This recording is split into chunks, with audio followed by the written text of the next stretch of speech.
Hey, what is up everyone? Today we got a pretty unique story. It's narrated by Frederick Surrey. Get There is a cozy and question watch till the sitting end, guys. quietly at the heart of a particular corner of the Warhammer 40,000 universe. Not a loud question.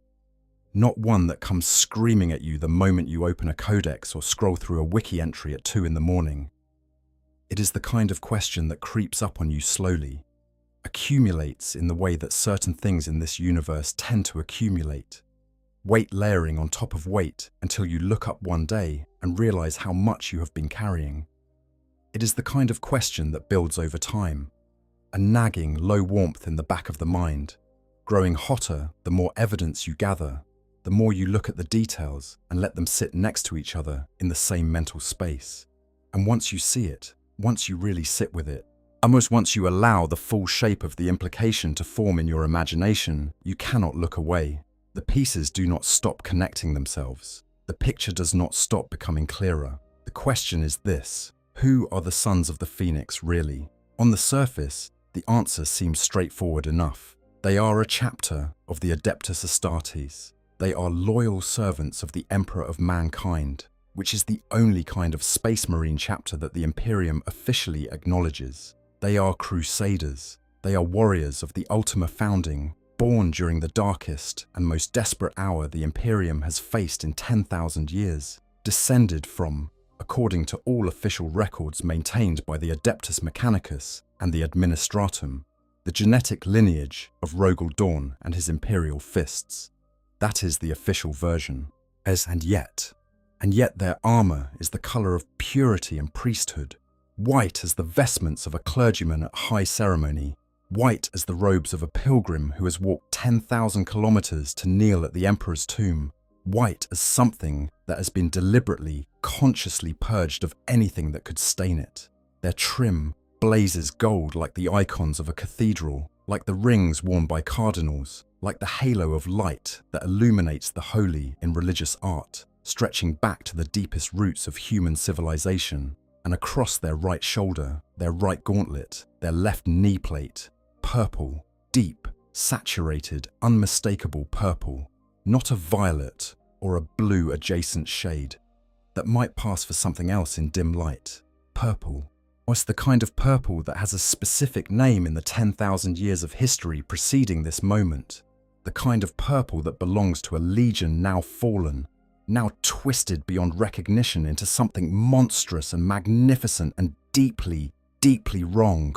The kind of purple that belongs, historically and unmistakably, and in a way that cannot be accidental, to the Emperor's children. Their name is the Sons of the Phoenix. Say that slowly, and let the syllables sit in your mind. Sons of the Phoenix. And then hold that alongside the fact that Fulgrim, the Primarch of the Emperor's children, the being who led an entire legion of Space Marines into the service of Slaanesh, who became a four-armed serpentine demon prince of excess and sensation, who is perhaps the single most tragic figure in the entire history of the Horus heresy, was known by another name long before his fall, long before any of it, long before the blade and the demon, and the betrayal that still echoes across 10,000 years of galactic war. He was called the Palatine Phoenix. He was called the Phoenician Sons of the Phoenix, Sons of Fulgrim. This is the mystery we are going to walk through tonight, or this morning, or whatever quiet and comfortable moment has carried you here to sit with something interesting. We are going to go slowly. We are going to pick up each piece of this thing carefully and look at it from multiple angles, the way you might examine something brought back from a war zone, turning it in the light, running your fingers along the edges, asking at every step, what is this? Exactly. What is it pretending to be, and what might it actually be beneath that pretense? By the time we are finished, I think you will understand exactly why this chapter matters so much to the people who love this universe. And I think the question, rather than resolving itself cleanly, will have become something richer and more interesting than it started as, which, in my experience, is exactly what the best questions in 40k tend to do. So settle in.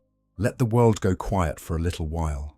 We have a long way to walk and a beautiful, infuriating mystery to examine at the end of it. Part 1. The end of an age, the birth of something new, and the wound that would not close. To properly understand the Sons of the Phoenix, to grasp why they exist, why they were created in the form they were created, and why the context of their birth matters so enormously to understanding what they might really be, you need to first understand the era that produced them, not abstractly, not in the way you might summarize a historical period in a sentence or two and move on. You need to feel the specific weight of the moment, because that weight is load-bearing in this story. Cast your mind back to the closing years of the 41st millennium. 10,000 years have passed since the Horus heresy. 10,000 years since the Emperor was interred on the Golden Throne, kept alive by the daily psychic sacrifice of 1,000 souls. His body destroyed beyond repair, but his spirit enduring, still burning against the darkness that presses on the Imperium from every direction simultaneously. Was 10,000 years of an Imperium that has not been growing or evolving or improving. It has been surviving. Surviving through brutal inertia, through the power of inherited institutional structure, through the sheer grinding fact that the Emperor's light still burns from terror, and ships can still navigate the warp if they are careful and fortunate, and pray hard enough to whatever they have decided to call the being on the throne. The Imperium of man in the late 41st millennium is not a civilization in any meaningful sense. It is a bureaucratic machine running on fumes. Its ruling bodies are consumed by infighting and the preservation of their own power. Its military forces are spread across 1 million worlds, fighting on dozens of fronts simultaneously, and stretched so thin that some conflicts simply grind on for centuries, because neither side can gather the resources to decisively end them. Its technology is in decline. The things that still work are treated with reverence and prayer, because nobody truly understands how to make new ones. Progress has become heresy in all but the most extreme of circumstances, and the enemies are everywhere. They have always been everywhere, of course. Orcs, the unstoppable biological engine of violence, rising and splintering and rising again in new and larger configurations. The Tyranids, arriving from beyond the galaxy's edge in fleets that block out the stars, seeking to consume every scrap of biomass the universe contains. The Eldar and their fractured remnant civilizations, fighting their own desperate war of survival. The Tau, young and confident and impossibly optimistic about what the future could hold. And beneath and through all of it, the constant, ever-present rot of chaos. The forces of the ruinous powers reaching from the warp into real space, corrupting and destroying and pulling individual souls and entire civilizations toward damnation. The Imperium has been dying slowly for a very long time. Not quickly enough for anyone to point at a single moment and say, this is where it broke. Slowly, the way a structural foundation weakens over centuries, hairline cracks spreading through the load-bearing elements, until the day comes when the weight it has always carried suddenly becomes too much. And then the strong wind came. They called it the cicatrix maledictum. In the language of the common human citizen of the Imperium, the Great Rift. In other languages and other mouths it received other names. The Crimson Road, the Cancer of Heaven, the wound that does not close. What it was, in physical terms, was something that had never happened before in recorded imperial history, and that the very fabric of reality had not prepared itself to accommodate. A vast, galaxy-spanning tear in the membrane between real space and the warp. The trigger was the fall of Cadia, the fortress world that had guarded the Eye of Terror for 10,000 years, the bulwark that kept the worst of chaos contained. When Cadia fell in the final, cataclysmic push of Abaddon, the Despoiler's 13th Black Crusade, the psychic backlash of that falling combined with forces that had been building for millennia to rip open a wound that ran from one edge of the galaxy to the other. The warp, which is that churning sea of psychic energy and demonic ambition, and the raw stuff of human emotion given terrible physical form, spilled into real space at scales that simply had not been possible before. Worlds in the path of the rift were consumed or warped into terrible shapes. Star systems found themselves on the wrong side of an impenetrable barrier of howling warp energies. Navigation became treacherous or outright impossible across enormous stretches of the galaxy. And the darker half of the Imperium, now called the Imperium Nihilus, the Dark Imperium, found itself cut off from Terra, cut off from reinforcement, cut off from the guiding light of the Astronomicon that Space Marine navigators and astropaths had relied upon to chart courses through the warp for 10,000 years. This was not a battle. You cannot shoot the Great Rift. You cannot burn it with promethium or break it under the tread of a battle tank. It simply existed, a new and permanent feature of the galaxy's geography, and everything the Imperium had built its survival around had to adapt to a reality that was structurally different from the one it had been designed to function within. The timing of this catastrophe also mattered enormously because of something else that was happening simultaneously, something that injected into what might otherwise have been a moment of pure despair, a note of something unexpected, something that had not been present in the Imperium of man for a very, very long time. Hope. Because the Great Rift's opening was preceded and accompanied by the return of Reboot Guilliman, Primarch of the Ultramarines, the Avenging Sun, the architect of the Codex Astartes, the man who, but 10,000 years ago, had restructured the Space Marine legions into chapters and given the post-heresy Imperium the organizational framework that it had operated within ever since. Guilliman had been in stasis for 10 millennia, not dead. The wound that Fulgrim had dealt him on the world of Thessala, a wound that should have killed him instantly, had instead locked him in a state of agonized suspension, neither dying nor recovering, preserved in stasis while the galaxy he had tried to build moved on without him. When the right combination of intervention and circumstance finally brought him back, revived by the strange alliance of Eldar Craftworld forces and the Adeptus Mechanicus working together for reasons that neither side fully understood, he woke to a galaxy that looked almost nothing like the one he had left. His response was characteristically immediate. He took command. He launched the Indomitus Crusade, a galaxy-spanning military campaign to push back the forces of chaos and stabilize the Imperium. He began implementing reforms that the conservative institutional inertia of 10,000 years had made impossible, and he authorized the release of a project that had been running in secret for the entire span of that 10 millennia, a project entrusted to the most dangerous and capable mind in the Adeptus Mechanicus. He authorized Belisarius Cawl to deploy the Primaris Space Marines, and with them, alongside them, born in the same crucible of Cawl's 10,000-year labor, came the Ultima Founding, the largest single creation of new Space Marine chapters since the second founding. Entirely Primaris chapters, composed solely of the new warriors, born fresh into the fire of the 42nd millennium, with no history and no tradition beyond what was built for them from scratch. Among those chapters, warriors marched in white and purple and gold. They carried votive candles on their armor. They were led by chaplains rather than captains. Priests of the Ministorum followed behind them like the wake of a great ship moving through calm water. They called themselves the Sons of the Phoenix, and from the very first moment they appeared, the lore community looked at them and collectively, quietly, started connecting dots. Part 2. The Archmagos who remembers everything. Belisarius Cawl deserves his own extensive examination in this story, because he is the linchpin. He is the one who built the Sons of the Phoenix, who, whether through official authorization or personal initiative, made the choices about what gene seed went into what chapter. He is the keeper of the secret, if there is a secret to be kept. And understanding Cawl requires understanding not just what he did, but how he thinks, because his thinking style is directly relevant to whether he would do something like this. Cawl has been alive for over 10,000 years.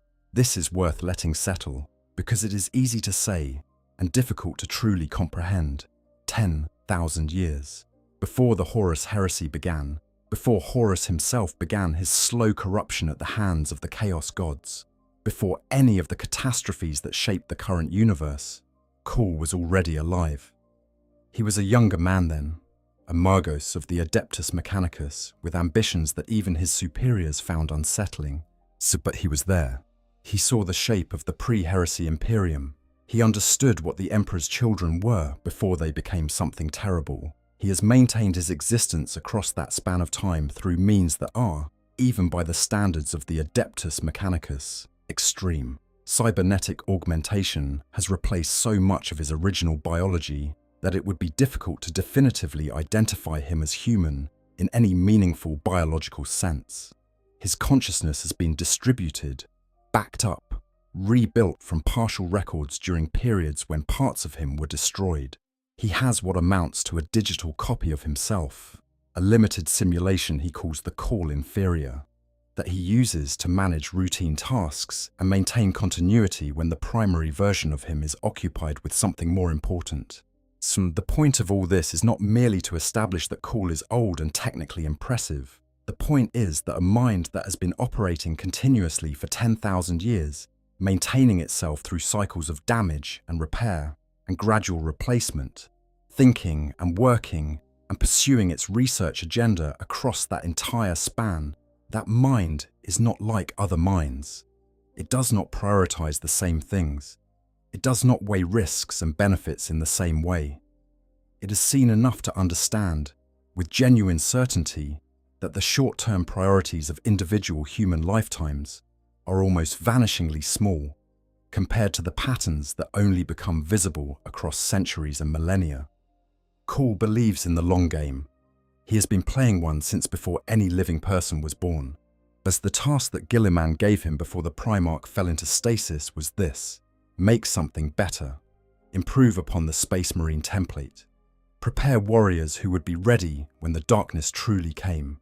Do it quietly, do it thoroughly, and do not let the result be wasted on small thinking. Cawl spent 10,000 years doing exactly that. The result was the Primaris Space Marines, larger, stronger, more genetically stable than their predecessors. 3 additional gene seed implants beyond the standard 20 that standard Space Marines receive. Improved reaction times, better physical capacity, new marks of power armor designed specifically for the weapons and tactics of a new era. And most critically, gene seed stability that was dramatically better than what older chapters had accumulated over millennia of gradual genetic drift. Now here is the critical part. Cawl's work required him to acquire genetic samples from the Primarchs, all of the Primarchs, in order to fully understand the scope of what the Emperor had created and to refine it properly. This included the Loyalist Primarchs, Guilliman, Dawn, the Lion, Vulcan, and so on, whose gene lines had been maintained and cultivated in genetic banks since the end of the heresy. But Cawl went further. He collected genetic material from the traitor Primarchs as well, from the fallen and the corrupt and the damned, from the lines whose legions had burned terror, had murdered billions, had shattered the unity of the Imperium, and set it on the path of 10,000 years of entropy and slow death. He had samples of Angron's genome, Mortarians, Lorgars, and Fulgrims. When Guilliman confronted him about this, the Primarch's order was clear, emphatic, and personal. Do not use traitor gene seed to create Primaris Space Marines. The legions failed because of their Primarchs, not their biology, was Cawl's argument. A genuinely interesting and not entirely wrong argument. The gene seed of the Emperor's children before their corruption was extraordinary. Medically, biologically, it was a masterpiece. The viral catastrophe that had nearly destroyed the Legion in its early days had been resolved. The gene seed was pure. Whatever rot came to the Emperor's children came from Fulgrim's choices, and the demon in the blade, not from anything written in their DNA. Guilliman was not persuaded. His order stood, and then, knowing Cawl as he did, Guilliman privately and explicitly acknowledged that he expected Cawl to ignore the order anyway. Well, not out of malice. Out of the deep, structural certainty of a 10,000-year-old intellect that has decided something is correct, and is not moved from that position by the preferences of people who, from his perspective, have not had long enough to understand the full picture. Guilliman knew. He told Cawl no. He accepted that Cawl would probably do it regardless. And then the Ultima Founding was released upon the galaxy. Ask yourself, if Cawl used Emperor's Children gene seed in some Ultima founding chapters, if he did exactly what Guilliman told him not to do, as Guilliman expected him to do, which chapter would he have designed to carry that legacy? He would have designed one that honoured what the Emperor's children were before their fall. He would have given it a colour scheme that echoed the pre-Heresy Legion's palette. Plus, he would have given it a name that carried the Primarch's most famous epithet. He would have designed it as a statement, perhaps the most private and personal statement that a man who keeps his own counsel could make about 10,000 years of watching a beautiful thing be destroyed and believing that some part of that beauty could be preserved. Sons of the Phoenix, white and purple and gold, crusaders for the Emperor's faith. Sound familiar? Part 3. The Sons of the Phoenix. Observed carefully, let us now look at the Sons of the Phoenix as they are actually presented in the published lore, approaching them with fresh eyes and setting aside, just for a moment, all the layered implications we have been building. Let us look at the observable facts, the things we know with certainty, before we return to what those facts might mean. The Sons of the Phoenix are officially a chapter of the Adeptus Astartes. They were created during the Ultima founding, making them one of the newest Space Marine chapters in existence. They are composed entirely of Primaris Space Marines, not a single firstborn among them, no veterans who predate the Ultima founding, no institutional memory that stretches back before their creation. Their recorded gene seed lineage is the Imperial Fists. They are a crusading chapter. This is perhaps the single most important defining characteristic of their identity and their entire mode of operation, and it is worth dwelling on because it shapes everything else about them.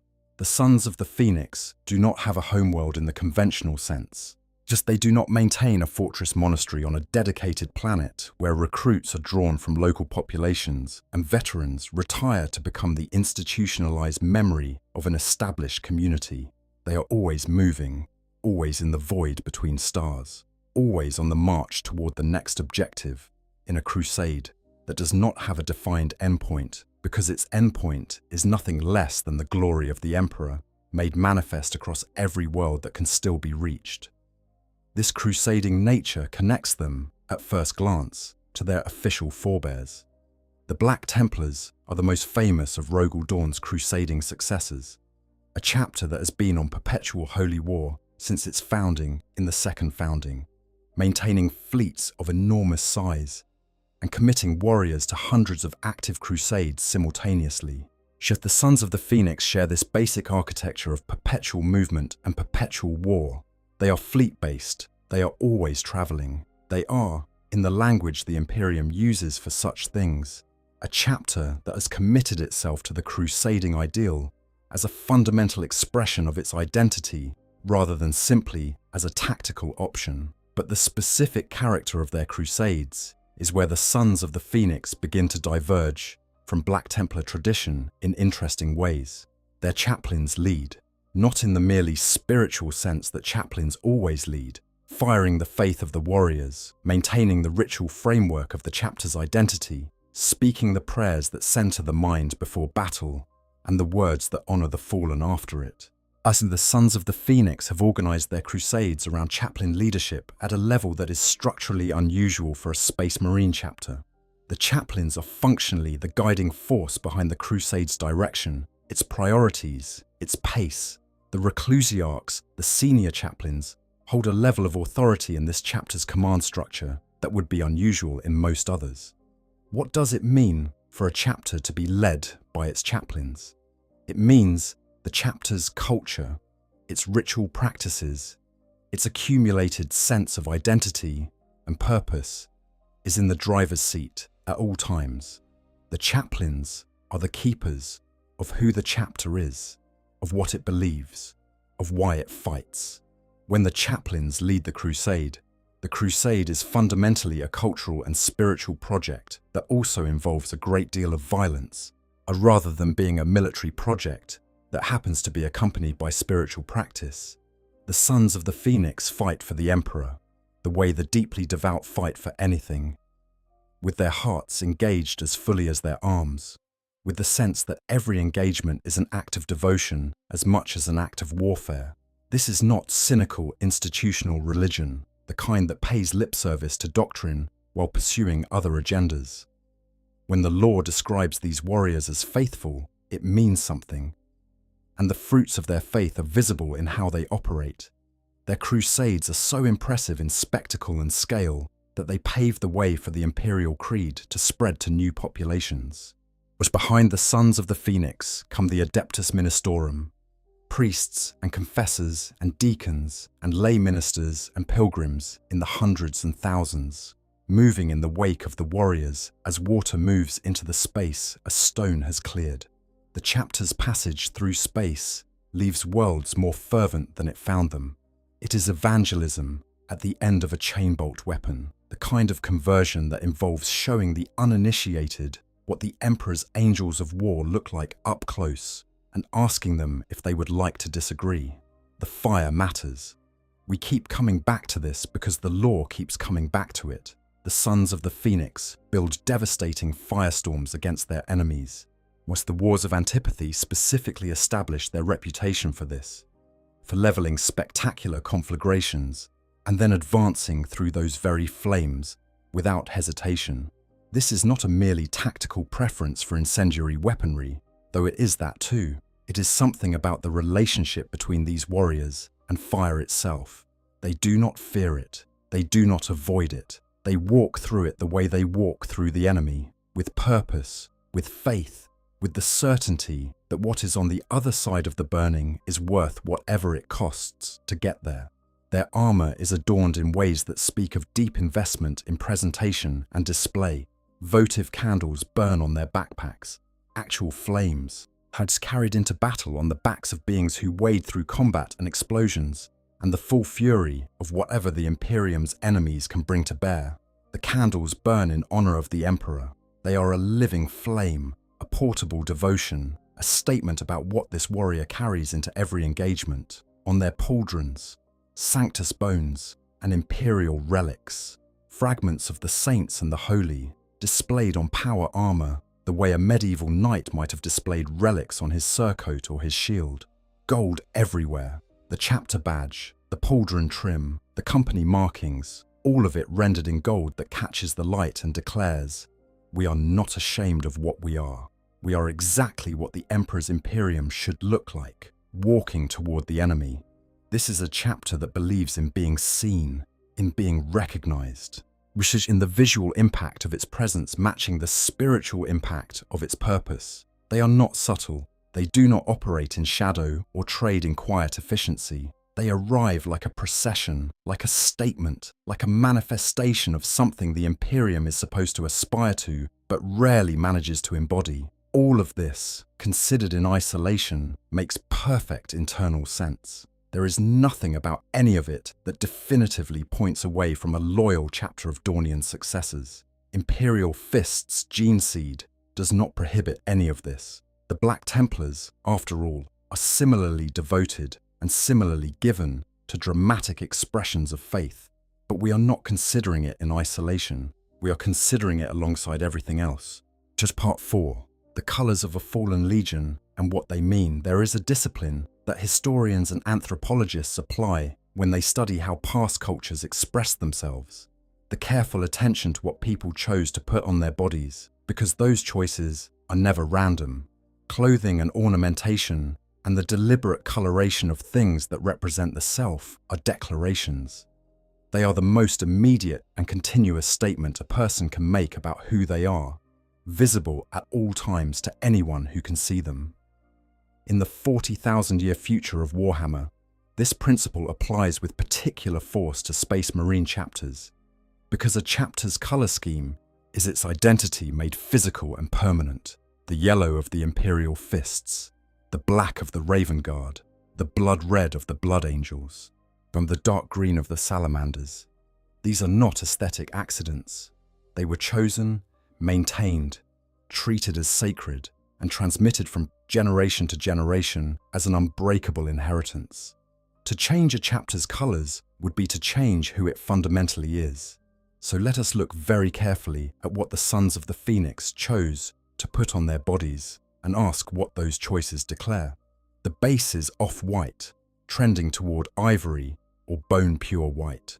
The lore explanation is purity, and on one level, this absolutely makes sense. White has been associated with spiritual purity in human culture for as long as humans have been documenting their cultural practices.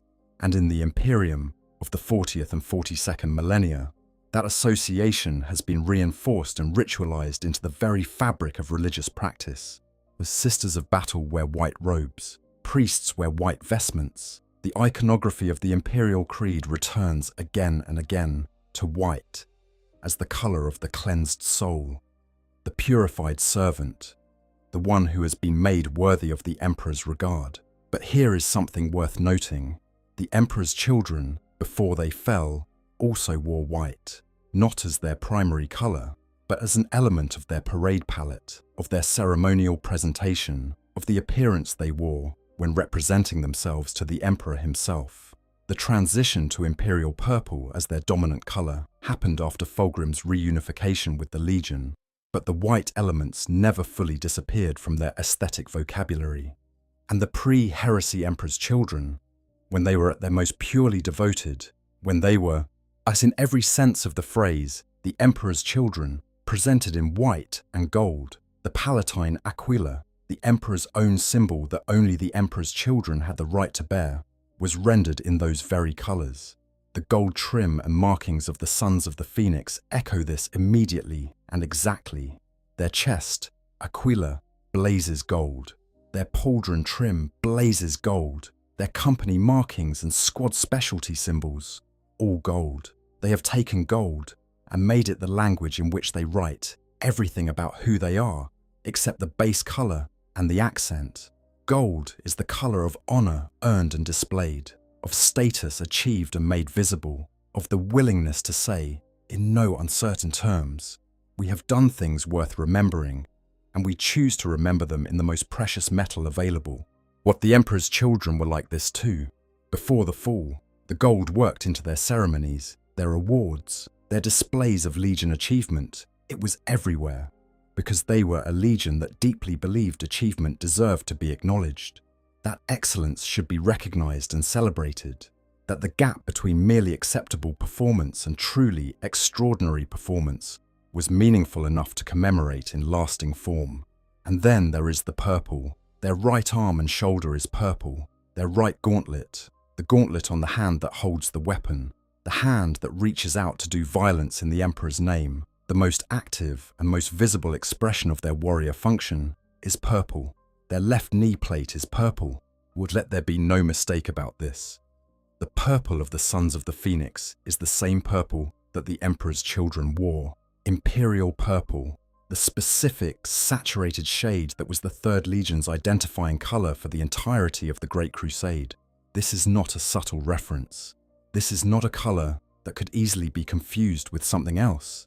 It is, visually and symbolically, the purple of Fulgrim's Legion, placed on the bodies of warriors who the official record claims have nothing to do with that Legion.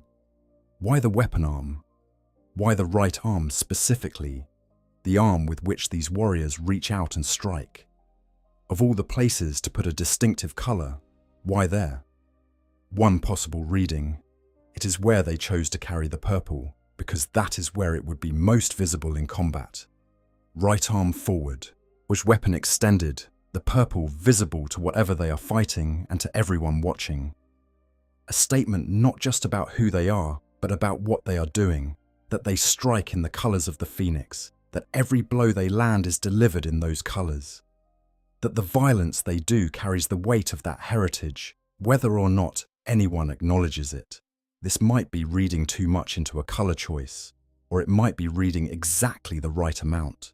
The Sons of the Phoenix also carry their armor adorned with Sanctus bones and imperial relics mounted on their pauldrons. They wear the chapter's iconography in carefully worked settings. Their presentation is elaborate and deliberate, and speaks of warriors who have thought very carefully about every visible element of their appearance. This is not vanity in the petty sense. It is the expression of an aesthetic commitment to being seen as worthy, to appearing at all times in a form that does justice to the purpose that drives you. This is one of the most recognizable characteristics of the Emperor's children in their pre-corruption form.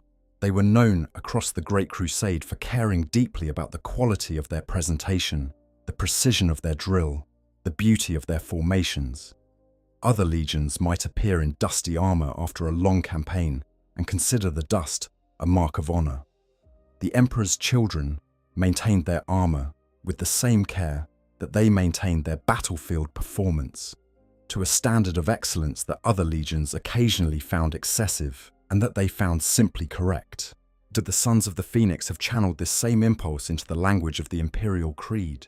They do not maintain their appearance because they are proud warriors who value excellence as an end in itself. They maintain it because they are servants of the Emperor, who believe that their appearance is a statement about their faith, about their devotion, about the dignity of the work they are doing. The structural impulse, the deep commitment to the quality and presentation of the self as something meaningful and worth maintaining, is the same. Only the framework surrounding it has changed. Part 5. The name above all things. We need to spend real time on the name, because the name is the loudest piece of evidence in this whole puzzle, and it deserves more than a passing mention. What the name is where the coincidence argument becomes hardest to sustain, and it is worth walking through exactly why. Names in the Warhammer 40,000 universe are chosen with care. This is a universe built on dense literary illusion, on names that mean multiple things simultaneously, on the kind of world building that rewards the attentive reader with layers of meaning that the casual observer will miss entirely. The Death Guard are literally called the Death Guard. The 1,000 Sons literally have 1,000 sons, or had before Prospero. The Night Lords are lords who make the night terrible. The Alpha Legion operates as the first among equals because they believe their way is the one true way. None of these names are arbitrary. When Games Workshop names a chapter of Space Marines the Sons of the Phoenix, they are doing something. Just the question is what? At the most surface level, Phoenix imagery in the context of a Warhammer 40,000 chapter makes thematic sense. The Phoenix is a creature that burns and is reborn from its own ashes, a symbol of resilience and renewal, and the refusal to remain destroyed. For a new chapter emerging into a galaxy that has just experienced the catastrophic opening of the Great Rift, in the aftermath of the fall of Cadia and the near shattering of the Imperium, Phoenix imagery is thematically appropriate. We rise from the ashes. We emerge from the fire stronger than we entered it.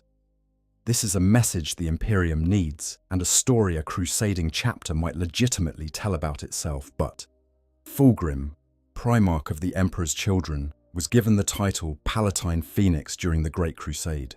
What's the exact translation and meaning of this title is worth examining carefully, because it is not simply a reference to mythological bird rebirth symbolism.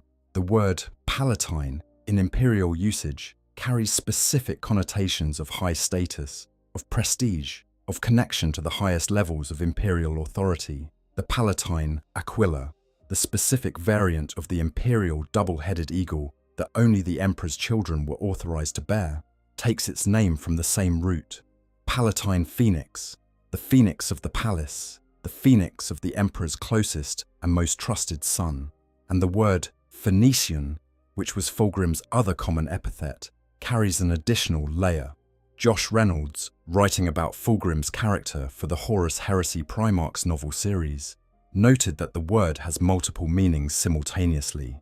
As it can mean one who is like a phoenix, rising and reforming. It can refer to the color purple, specifically the famous Tyrian purple of the ancient Phoenician cities, the most expensive and prestigious dye color in the ancient world, reserved for royalty and the very highest of noble ranks.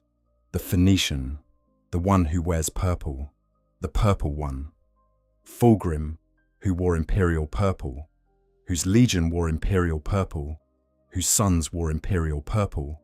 Sons of the Phoenix, sons of the one who wears purple, sons of the Palatine Phoenix, sons of Fulgrim. Every one of these translations is accurate.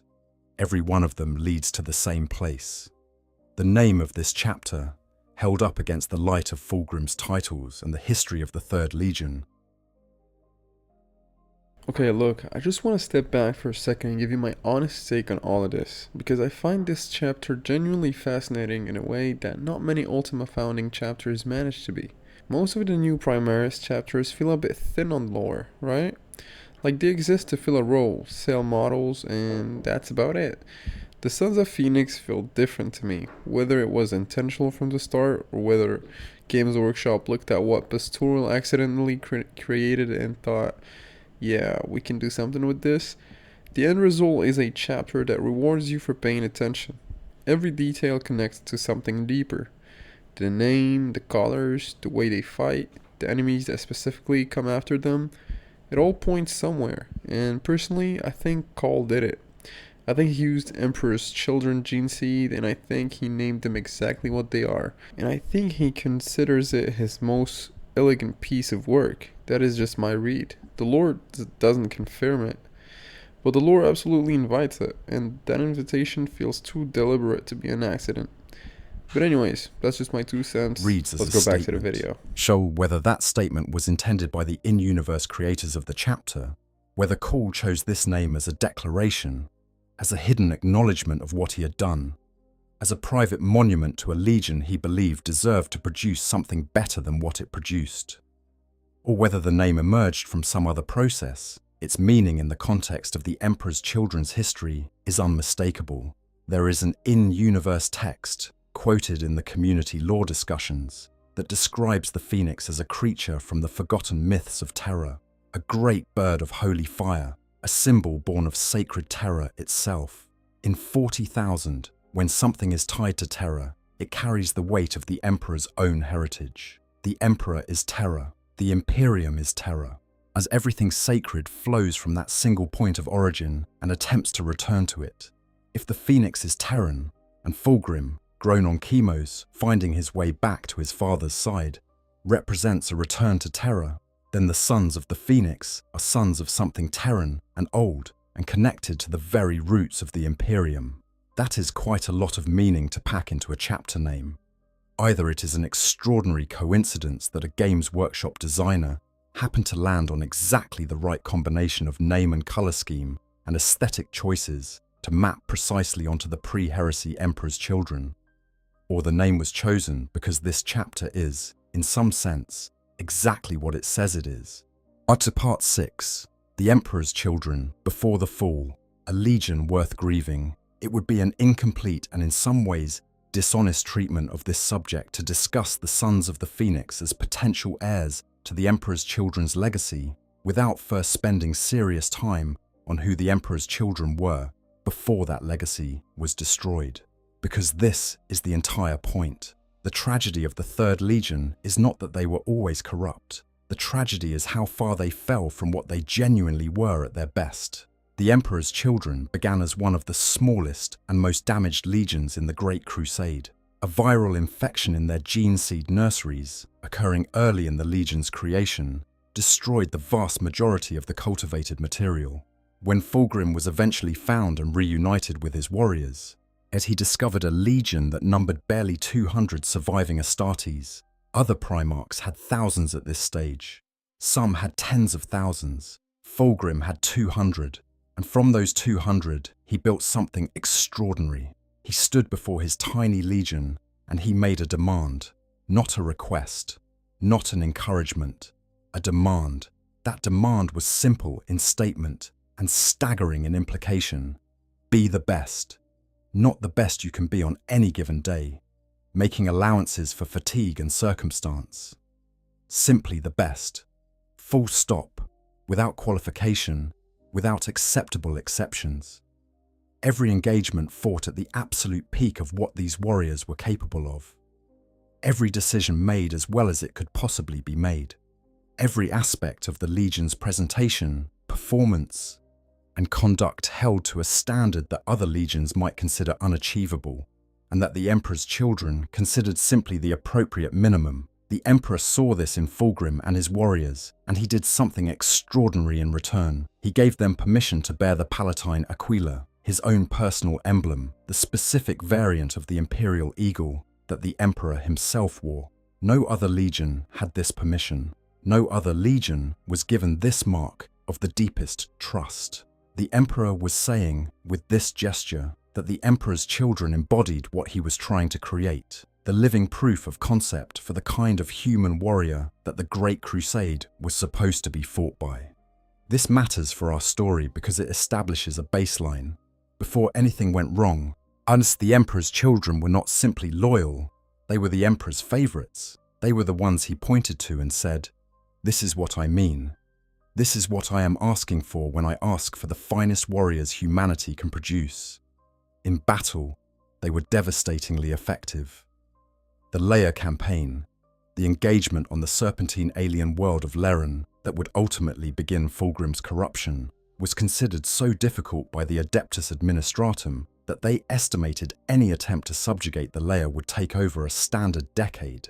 The Emperor's children scoured the Leia from their home system in a single month. This was not luck. This was the result of a legion that had dedicated itself to excellence for so long that excellence had become automatic. Their organizational structure reflected their perfectionist philosophy. What the brotherhoods of the Palatine Blades, elite duelists trained to individual mastery rather than unit cohesion, warriors who understood that true excellence in close combat comes from the individual achieving complete command of their body and weapon. The Sun Killers, precision Lascanon teams trained for specific elimination of high-value targets. The Wings of the Phoenician, their assault companies led by an officer bearing the title of Eagle King, and the Phoenix Guard, Fulgrim's personal elite, the finest warriors in a legion of the finest warriors, the 100 and some individuals whose entire function was to be the absolute peak of what the Third Legion could produce. This is worth remembering, because these formations, these titles, as these organizational philosophies all point to a legion that believed warfare was an art form that deserved to be practiced with the same dedication and refinement that any other art form deserved. You did not simply fight, you fought well, and well had meaning, and that meaning was not just tactical, but aesthetic. A perfectly executed engagement was beautiful, an engagement that achieved its objectives with minimum casualties and maximum precision was not just effective, it was correct, in the deep sense that the word carries when it is applied to things that conform exactly to their intended purpose. The corruption that destroyed all of this came from outside, not from inside. Fulgrim on Leren, finding a blade in a temple to Slaanesh that he did not recognize as what it was, on carrying it away because it was beautiful, and because its psychic resonance with his own hunger for perfection was so exquisitely calibrated that it felt like destiny. The demon in the blade doing its patient, century-long work, whispering to his perfectionism, promising that beyond the threshold he was approaching, there was a more perfect form of experience than any human could imagine. It took years. It was not instant. The fall of the Emperor's children was a slow catastrophe, a gradual corruption that fed on their greatest strength and turned it into their ultimate weakness. By the time the virus of Slaanesh was fully established in the Legion, by the time the pursuit of perfect sensation had replaced the pursuit of perfect execution as the organizing principle of the Third Legion's existence, it was too late to reverse. The Horus Heresy sealed it. The drop site massacre on Istvan Fuf, where the Emperor's children participated in the slaughter of 3 loyalist legions. And then, over the following centuries and millennia, the gradual disintegration of the Legion's unity as individual warriors and warbands pursued their own, increasingly extreme forms of excess, fragmenting into a collection of hedonistic nightmares that retained the genetic inheritance of Fulgrim's warriors, but had lost every trace of what those warriors had once stood for. The Emperor's children, who had once embodied the Emperor's own ideal of the perfect warrior, became, in a bitter and complete irony, the most obvious proof of what that ideal looked like when it was systematically dismantled. And now, in the 42nd millennium, there is a chapter of warriors who wear the colours of the Emperor's children, who carry a name that echoes their Primarch's titles, who fight with a passion and a spectacle that mirrors the Third Legion's pre-heresy approach to warfare, who are driven by a pursuit of the Emperor's perfection, faith devotion, the excellence of holy service, that maps onto the perfectionist philosophy of the Third Legion in the most fundamental structural way, while being oriented towards something sacred rather than something sensory. If the Sons of the Phoenix are what the evidence suggests they might be, then they are the answer to the question that the tragedy of the Emperor's children leaves hanging in the air. What would Fulgrim's sons have looked like if they had kept the faith? Part 7, The Thousand Sons and a Mystery. Wrapped in arcane intent, among all the pieces of evidence we have examined, there is one that tends to receive the least attention in general discussions of the Sons of the Phoenix, possibly because it requires the most contextual knowledge to fully appreciate. But I want to spend real time on it, because it is arguably the most interesting single data point in this entire puzzle. At some point after the Ultima founding, relatively soon after, in the broad sweep of Warhammer 40,000 timescales, the Sons of the Phoenix were targeted, not by an enemy they had sought out, not in a war they had deliberately entered, not as part of a broader conflict where they happened to be on the wrong side of someone's agenda. They were specifically targeted. Warbands of the Thousand Sons Traitor Legion, drawn from the Cult of Change, one of the internal cults that organized the Thousand Sons' chaotic and deeply arcane command structure, attacked the Sons of the Phoenix. The campaign is described as grueling. The Thousand Sons are not easy opponents under any circumstances. They are sorcerers and warriors combined, wielding the power of Tzinch alongside their considerable martial ability, capable of tactics that span both the physical and the psychic dimensions simultaneously. Against a freshly founded chapter of Primaris warriors, this was a meaningful engagement, and the goal of the campaign was not territory, not a planet, not a strategic resource, not revenge for some slight real or imagined. The Thousand Sons wanted prisoners. They captured several members of the Sons of the Phoenix chapter during this campaign, and they took those captives back with them for use as specimens in arcane experiments.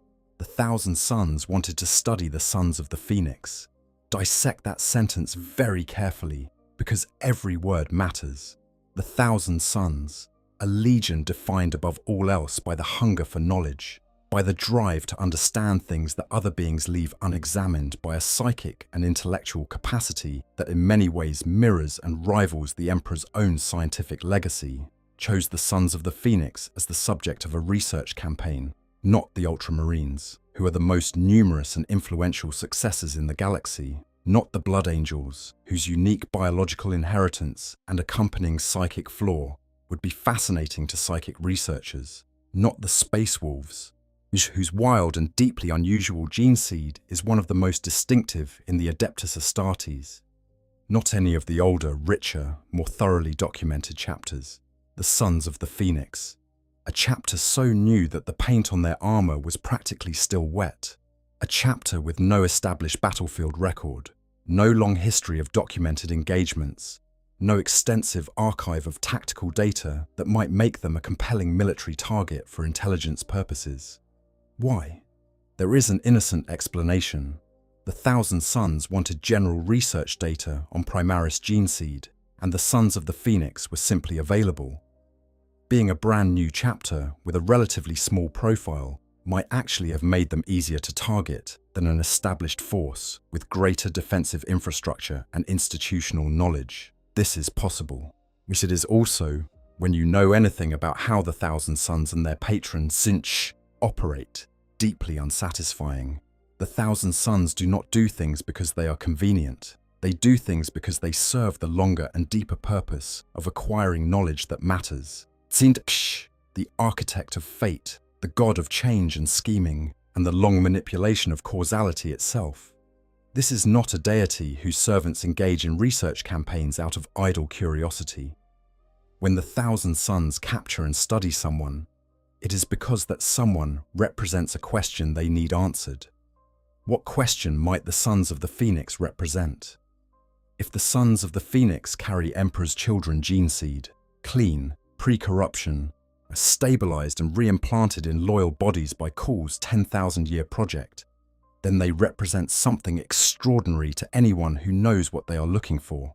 They represent a clean sample of Fulgrim's genetic legacy, removed from the Eye of Terror and its corrupting influence, present in warriors who have never been touched by Slaanesh. They represent proof of Cawl's hypothesis that the gene seed itself was never the problem, that the corruption of the Third Legion was an external event rather than an inherent biological tendency. More than that, they might represent a potential corrective, a resource. If the Thousand Sons arcane researchers could fully document what makes the Sons of the Phoenix's gene seed different from the degenerated, a Slaanesh-tainted gene seed that the Emperor's children's surviving warbands carry in the Eye of Terror, if they could identify the specific differences, the specific degradations that 10,000 years of chaos exposure have wrought on the Third Legion's biology compared to the clean version Cawl produced, they would have information of incalculable strategic and arcane value.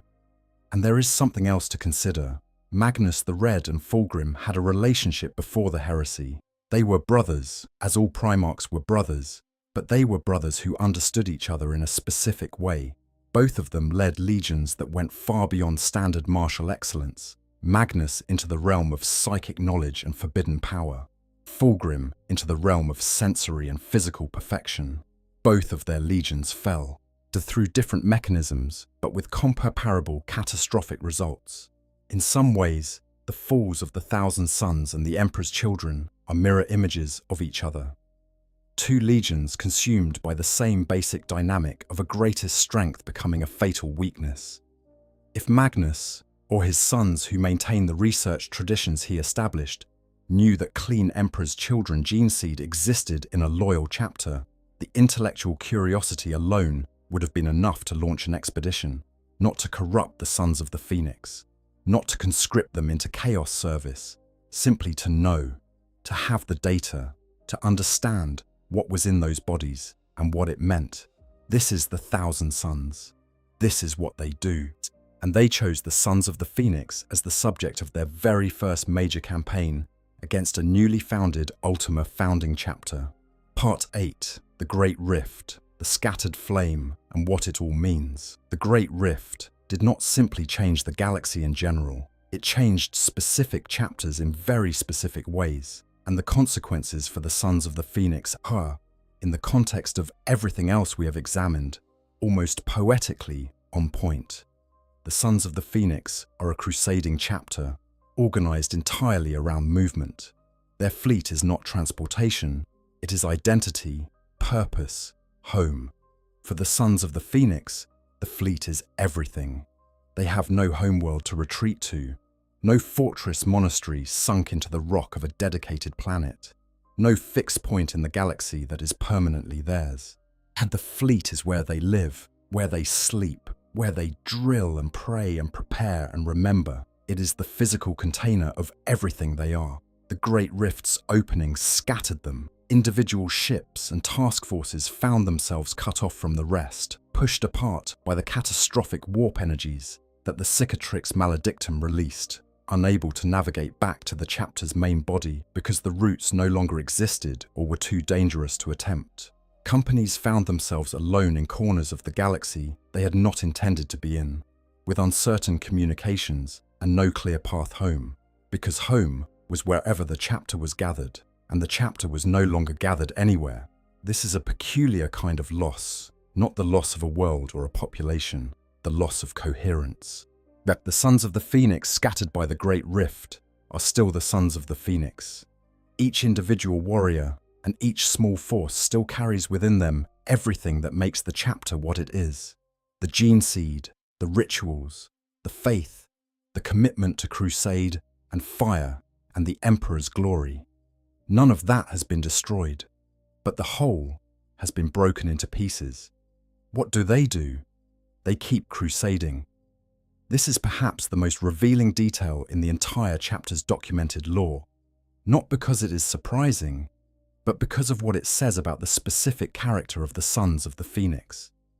When the Great Rift scattered them, when the chapter's fleet was broken, and the companies were isolated, and there was no obvious path back to unity, they did not stop. They did not anchor themselves somewhere and wait. As they continued being what they are, and they use the act of being what they are as the mechanism by which they will find each other again. Each isolated force crusades forward, doing the Emperor's work, spreading the creed, burning through whatever obstacles present themselves, and in doing so, they trace paths through the galaxy that will eventually converge, not by coordinated planning, but by the organic logic of warriors all following the same purpose in the same direction. This is Phoenix imagery in its most literal and complete form.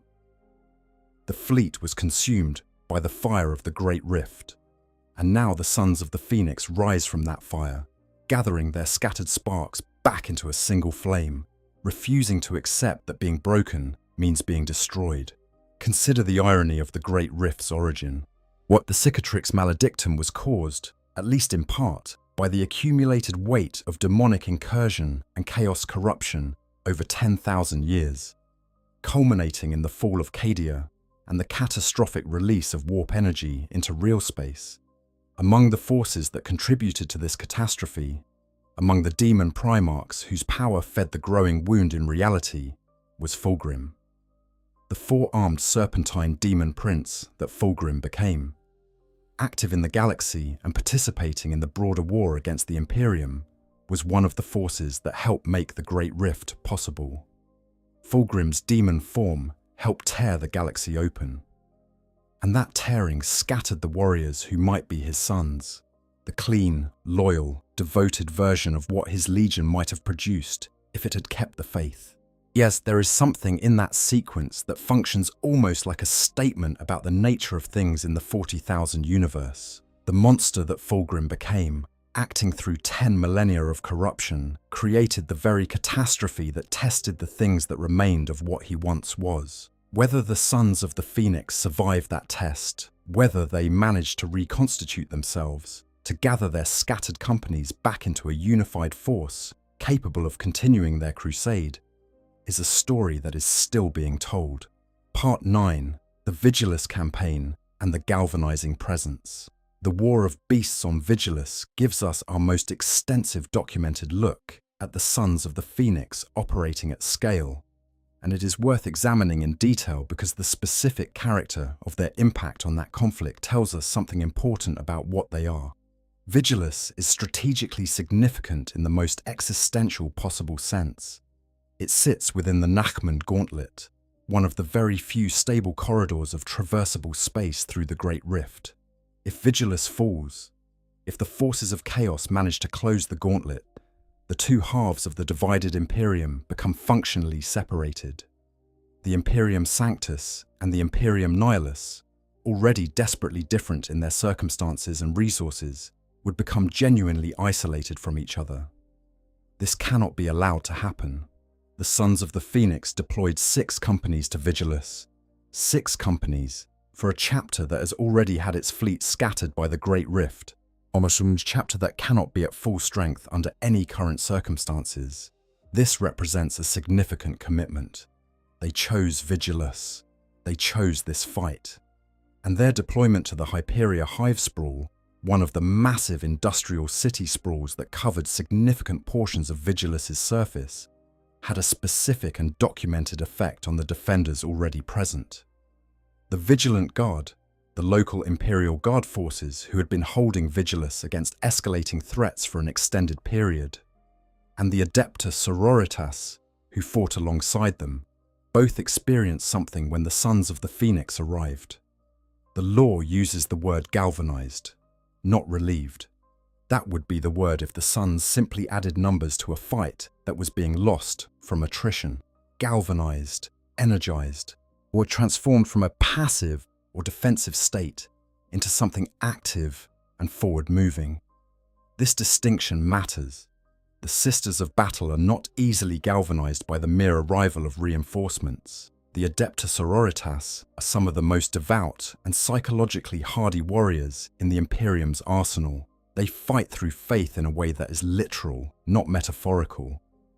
Their convictions generate power that other warriors cannot access, and their morale is correspondingly resistant to external influence in either direction. A force that galvanizes the Sisters of Battle is doing something unusual. It is offering them something they respond to at a level deeper than tactical calculation. The sons of the Phoenix arrived at Vigilus, and the sisters of battle felt something. The mortal soldiers of the Vigilant Guard felt something. What was that something? It was the same thing that the Imperial Creed is supposed to provide in every engagement. The certainty that the Emperor's hand is present, that the fight they are engaged in is sacred, that the warriors fighting beside them are the living proof that the Emperor's cause can and will be served with total commitment. The sons of the Phoenix carry this quality with them wherever they go. Their presence is a statement. It says, "Here are warriors who believe without reservation, who have dedicated themselves completely, who walk into fire because they know exactly what they serve, and they trust it with everything they have." This is what the Emperor's children were before the fall. This is exactly the quality that Fulgrim's Legion had that made the Emperor single them out and give them his own emblem. And they were the proof that the ideal was achievable, that the gap between the aspirational and the actual could be closed through sufficient dedication and discipline and faith in the right thing. The sons of the Phoenix bring that quality to every engagement they enter, whether it comes from Imperial Fist's gene seed or from something older and more complicated. The quality is real. Part 10. The Siege of Darov. Names and Ships of Fire. The Nachmund Rift, War's Siege of Darov, gives us specific named characters and vessels to work with, and these deserve their own attention because the names are, characteristically, doing things.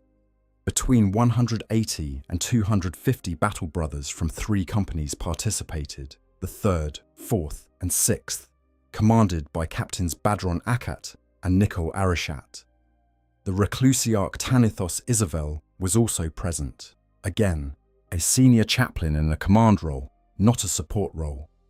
A Lexicanium named Baltzar Hammond was among the participants. Their ships, the strike cruisers Carth Victoris and Latakia Triumphant, the frigates Ash, Ember, Cinder, Blaze. Look at those frigate names. Ash, Ember, Cinder, Blaze. The products of fire and the acts of fire, all present simultaneously. Their smallest and fastest ships, the vessels that dart ahead of the fleet, that act as scouts and fast response strike elements, are named for the things that fire leaves behind and the things that fire does while it burns.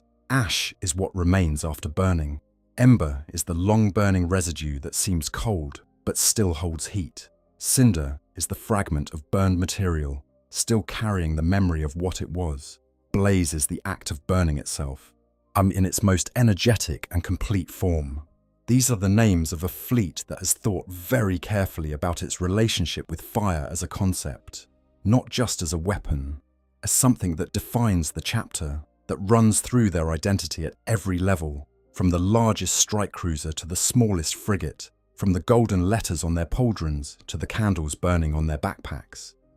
The strike cruiser, Latakia Triumphant, the triumphant lattice, or possibly a name derived from an obscure Terran language that means something like the triumph of the connecting framework.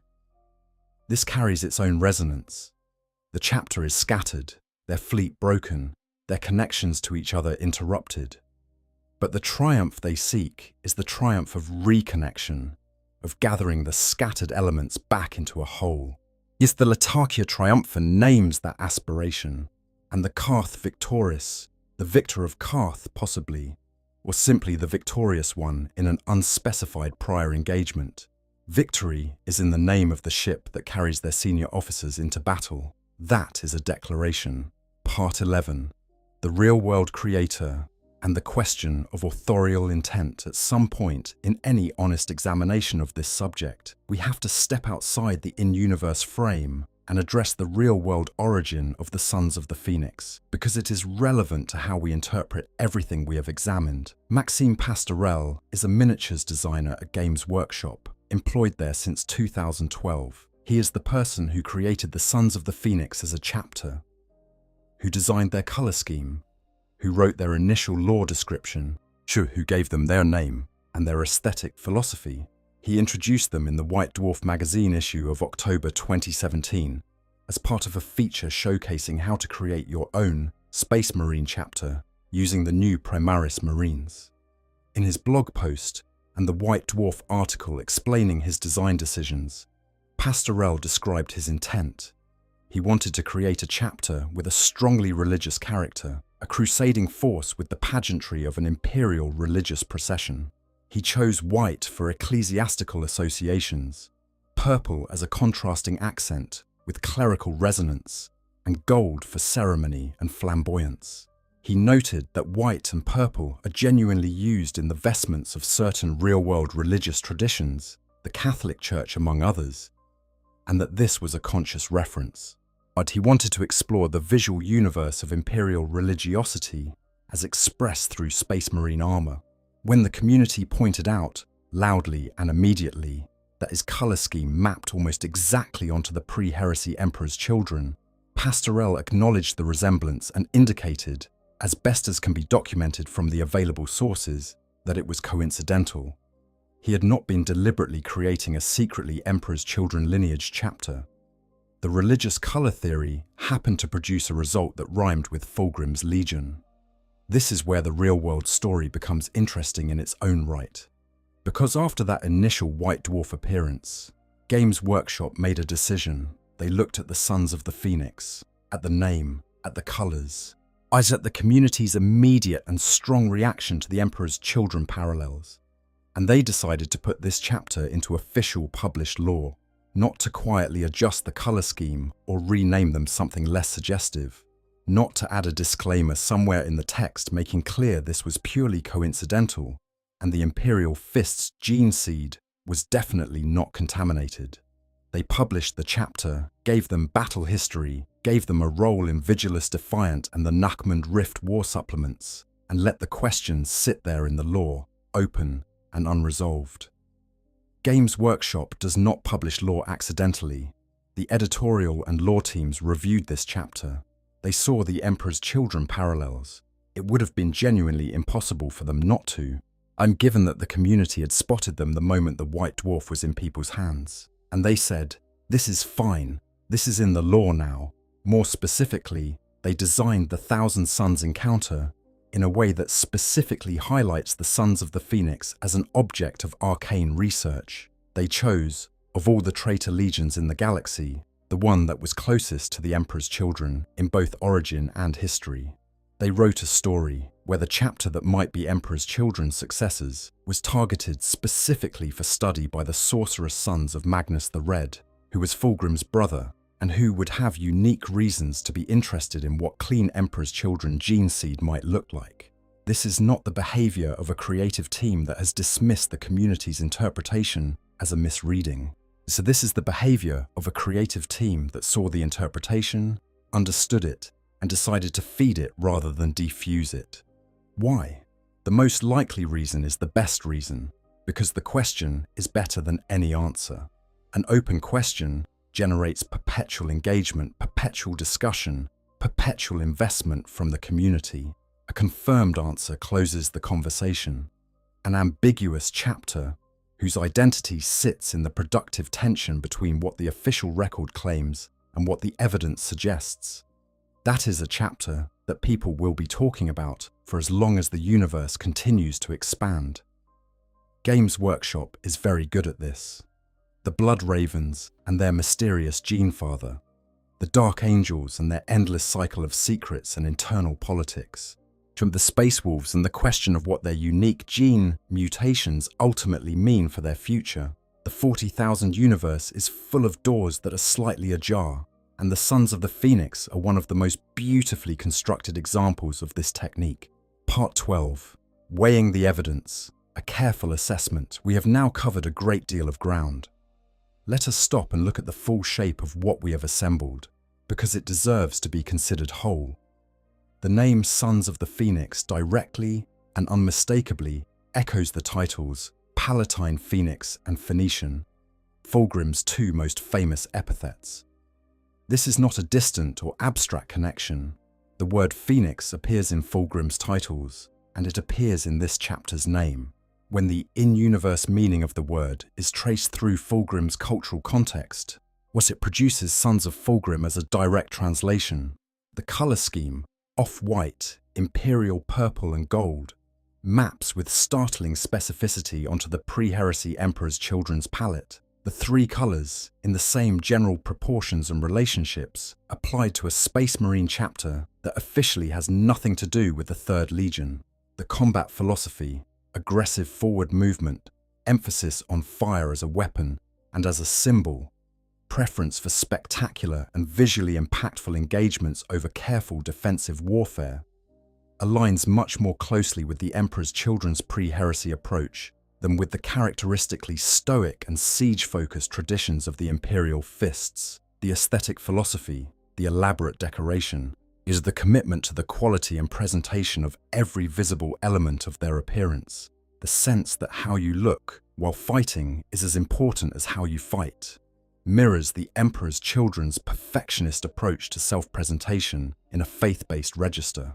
Belisarius Cawl, their creator, collected genetic material from all 20 Primarchs, including the traitors, was told explicitly not to use traitor gene seed, and is documented as someone who does what he believes is right and explains himself later. The lore establishes this ambiguity with unusual explicitness for a creative universe that normally keeps its secrets more carefully hidden. The Thousand Sons specifically targeted the Sons of the Phoenix, a brand new and militarily unremarkable chapter, which for a campaign specifically aimed at capturing live specimens for arcane research. Of all the chapters they could have chosen, they chose the one that looks like pre-heresy Emperor's children. Each of these individually has an innocent explanation. The name could be thematically resonant Phoenix imagery that happens to share vocabulary with Fulgrim's titles. The colours could be ecclesiastical choices that happen to match. The combat doctrine could be an expression of Imperial fists, crusading tradition. The aesthetic commitment could be a faith-based expression that looks like perfectionism, but is actually just devotion. Cawl might have followed Guilliman's orders. The Thousand Sons might have simply wanted Primaris gene seed data from a convenient target. Individually, each one individually has an innocent explanation. But these are not isolated observations. They form a consistent, coherent, mutually reinforcing pattern. They all point in the same direction. They do not contradict each other at any point. They describe a picture, and the picture they describe is a chapter that carries the ghost of the Emperor's children's pre-heresy identity, expressing that identity through the vocabulary of absolute loyalty to the Emperor and the Imperial creed, rather than through the vocabulary of devotion to Slanesh and the pursuit of excess. The simplest explanation for a pattern this consistent is that the pattern is real. Not every element needs to be deliberate. Not every decision needs to have been made with full conscious awareness of the Emperor's children parallel. But the totality of the evidence suggests strongly that something is present here that the official record does not acknowledge. Whether that something is Cawl's unauthorized use of Emperor's children gene seed, an editorial decision at Games Workshop to create a chapter that plausibly carries the Third Legion's legacy without ever confirming it, or some combination of both as the in-universe story and the real-world creative decision mirror each other, the question deserves the serious consideration we have been giving it. Part 13. The philosophical implications. Redemption and the nature of corruption if the Sons of the Phoenix are genuine successors of the Emperor's children. If they carry Fulgrim's genetic legacy, clean and uncorrupted, as in loyal bodies dedicated to the Emperor's service, then they represent something that the 40,000 universe rarely permits itself to offer: the possibility of redemption, not individual redemption of the kind that Space Marines occasionally achieve through great sacrifice and great deeds, not the redemption of a single warrior who makes a wrong choice and corrects it through heroism. Something larger and stranger, the redemption of a legacy. The idea that the biological heritage of a legion that destroyed itself in one of the most catastrophic betrayals in human history could be separated from that betrayal, preserved, and given new expression through warriors who were never there for the fall. The Imperium of Man is not a place that generally believes in redemption. The Inquisition does not rehabilitate heretics. The Commissariat does not counsel soldiers who break before the enemy, it executes them. The Imperial Creed teaches that humanity is surrounded by darkness on all sides. and that survival requires constant, uncompromising vigilance against anything that might be corrupt. In this universe, the concept that Fulgrim's legacy could be preserved and redirected runs directly against the grain of how the Imperium typically understands itself. But Cawl, if Cawl is behind this, represents a different kind of thinking, a 10,000-year perspective that has watched the Imperium's rigid purity rules produce a declining civilization, has watched the perfectly maintained prohibitions against traitor gene seed coexist with the ongoing collapse of everything else, and has concluded that perhaps the problem is not the biology, but the context. Or perhaps Fulgrim's sons in clean bodies, never touched by the demon's influence, never anywhere near the Eye of Terror, or the specific circumstances that destroyed the Third Legion, could simply be what they were supposed to be. The Sons of the Phoenix, understood in this light, are an experiment, not in the cold scientific sense, but in the deepest possible sense. An experiment in whether the best of what the Emperor's children were could exist without the worst of what they became, whether the drive toward excellence and devotion and the spectacular expression of committed service could be maintained when separated from the specific philosophical conditions that allowed Slaanesh to exploit it. The available evidence suggests the answer might be yes. Best, the Sons of the Phoenix are not showing signs of the corruption that destroyed their predecessors. They are not developing an obsession with sensation for its own sake. They are not being drawn toward excess in its chaos-tainted form. They are walking through fire and coming out devoted. They are wearing purple and carrying on the creed. They are galvanizing the faithful and burning the unfaithful and crusading through a broken galaxy with the same commitment that marked the Emperor's children at their most magnificent. This does not mean they are safe. The 40,000 universe does not offer safety.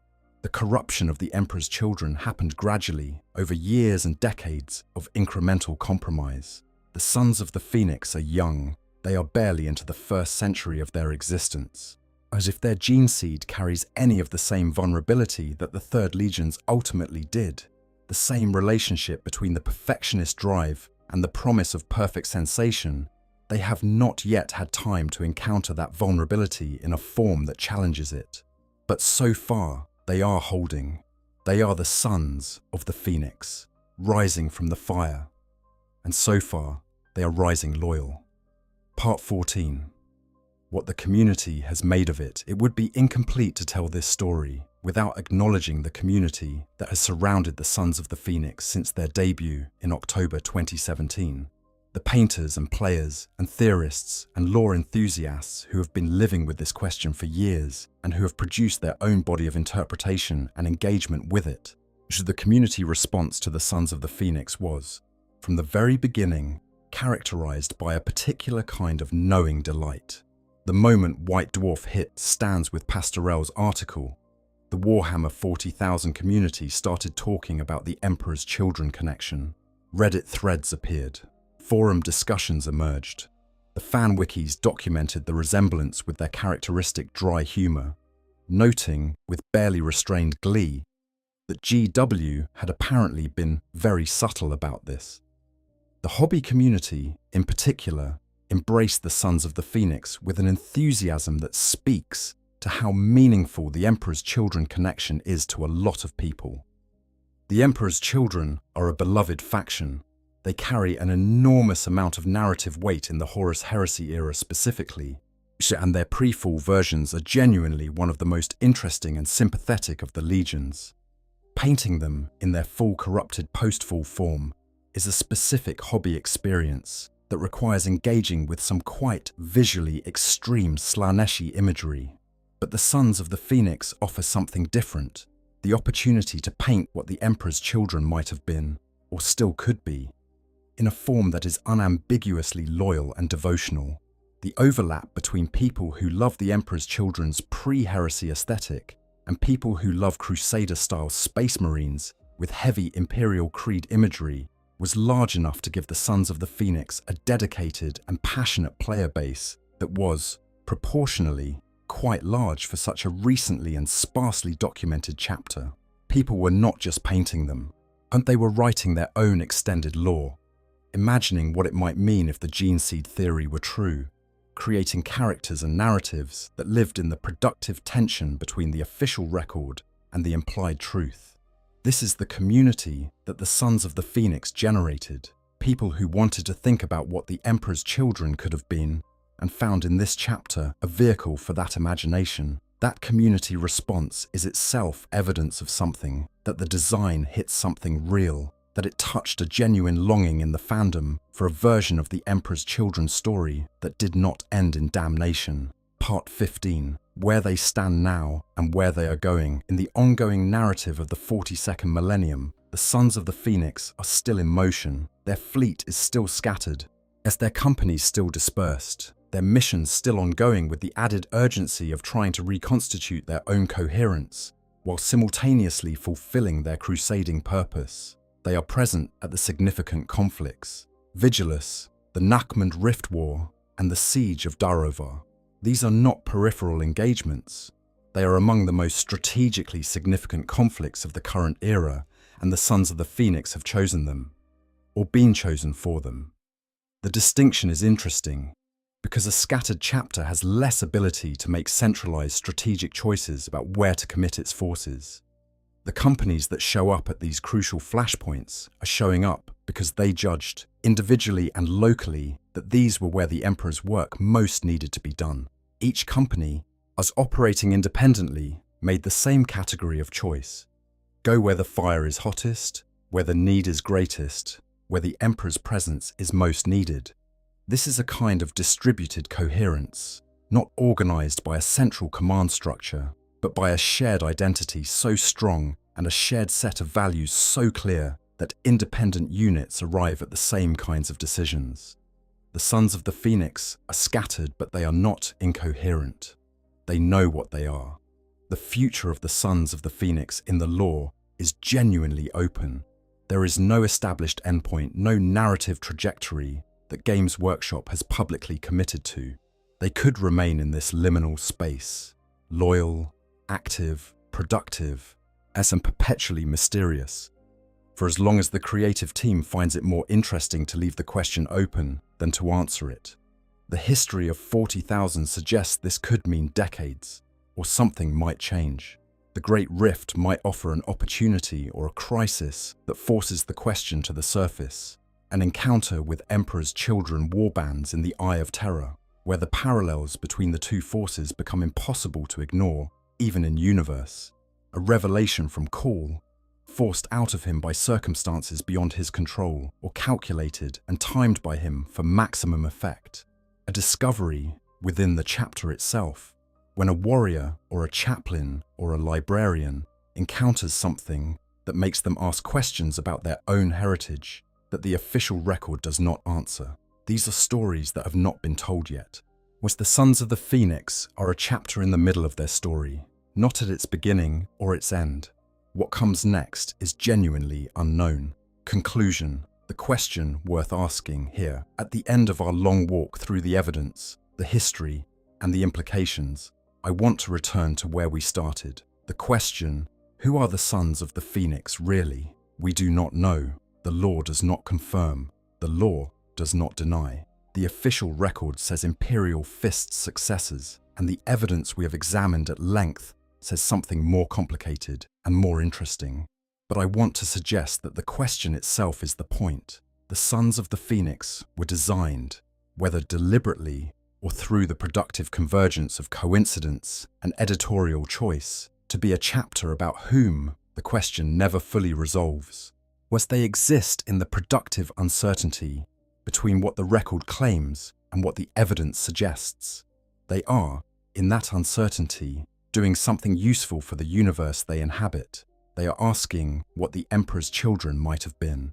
They are embodying an answer to that question that is, whatever its genetic reality, morally and aesthetically complete. They burn through fire and rise loyal. They wear the colors of a fallen legion with the devotion of warriors who have never considered falling. They crusade through a broken galaxy with candles burning on their backs and holy relics on their pauldrons and the sound of battle prayer on their lips, galvanizing everyone who sees them, leaving the Imperial Creed more alive in their wake than they found it. In a universe as dark as the 41st and 42nd Millennium, that is something.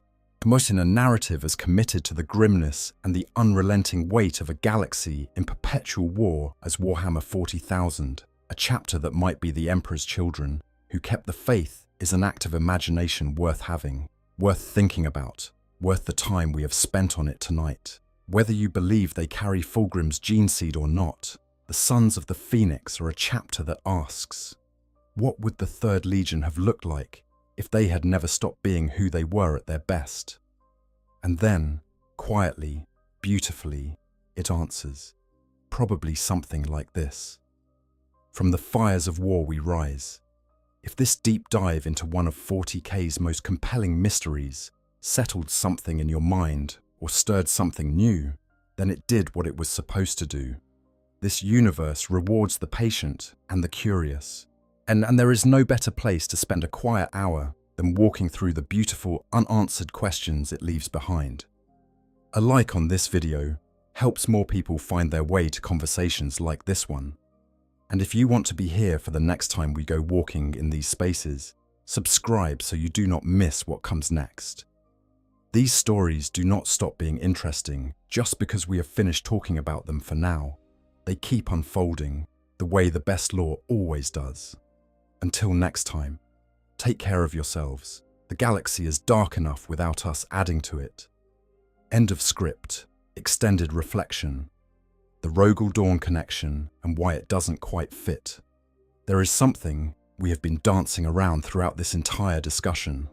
And it deserves direct confrontation. The specific claim that the Sons of the Phoenix are Imperial Fist's successors, and why that claim, when you apply it carefully to everything we know about the Sons of the Phoenix, does not produce a satisfying fit.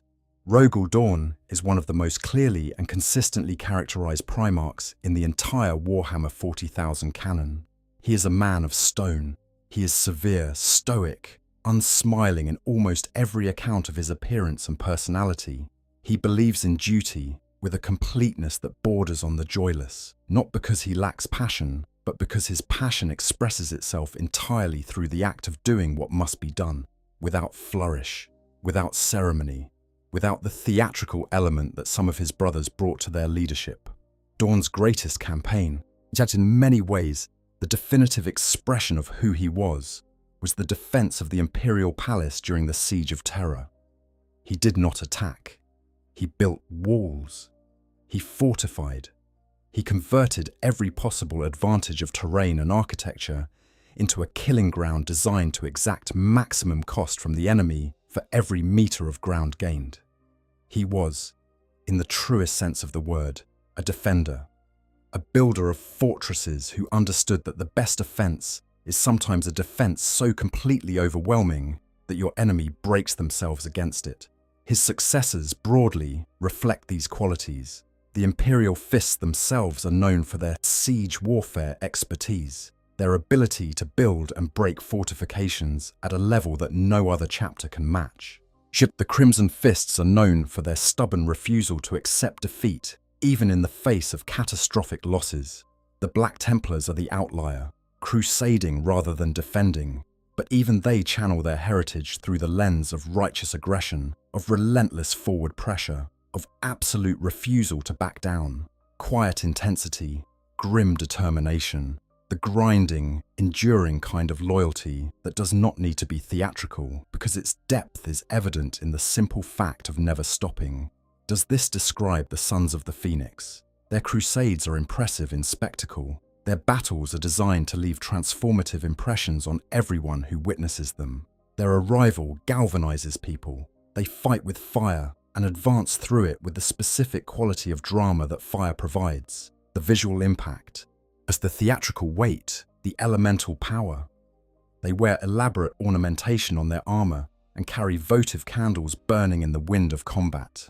They want to be seen as what they are. They are not the quiet, grinding, enduring kind of loyal. They are the passionate, visible, spectacular kind. This is not how Dawn's sons typically present themselves. Compare them to the Black Templars, who are the most famous Dawnian Crusaders, and who might seem like the natural comparison point. The Black Templars are aggressive, yes, and they are deeply devoted to the Emperor, yes, but their devotion expresses itself through the purity of martial excellence, through the search for the worthy enemy to fight and defeat, through the crusade as an act of purification through combat. And they are not particularly given to elaborate ceremony or theatrical self-presentation. Their chapter master wears ornate armor and carries an impressive weapon, but the emphasis is always on the martial rather than the ceremonial. The Sons of the Phoenix are something different.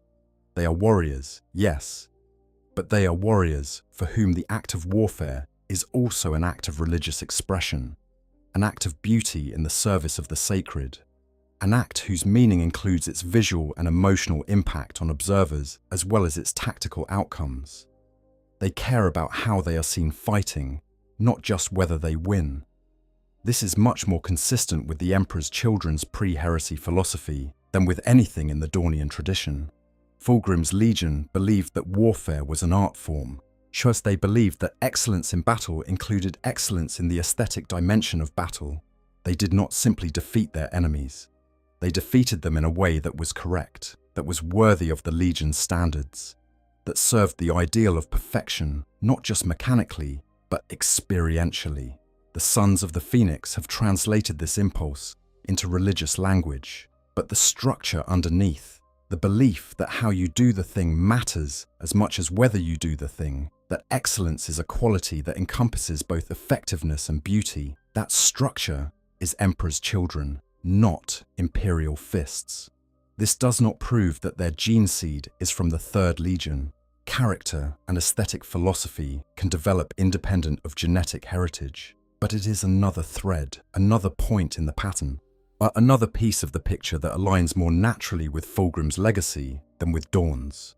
Extended reflection, the religious dimension and pre-heresy devotion, there is a specific element of the Sons of the Phoenix's identity that we have touched on multiple times, but that deserves its own focused examination, the depth and character of their religious devotion to the Emperor, and how that devotion compares to both Imperial Fists traditions and Emperor's Children traditions. The Imperial Fists and their successors have a complex relationship with the Imperial Creed. Rogel Dorn himself was, as far as can be documented, a believer in the Emperor, as the Emperor himself preferred to be believed in, as a supremely capable and powerful human being, perhaps the greatest who had ever lived, but not a god.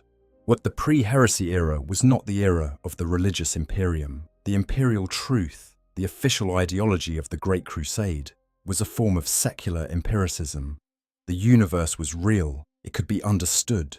The supernatural was either explainable as advanced science, or was simply the delusion of backward populations. The Emperor did not want to be worshipped. He wanted to be obeyed and understood. After the heresy, this changed. The emergence of the ecclesiarchy, the slow triumph of the imperial creed over the imperial truth, the gradual transformation of the emperor from great leader to god emperor, this happened over centuries, driven by human psychological need for divine protection in a universe that had just demonstrated how catastrophically unprotected humanity could be.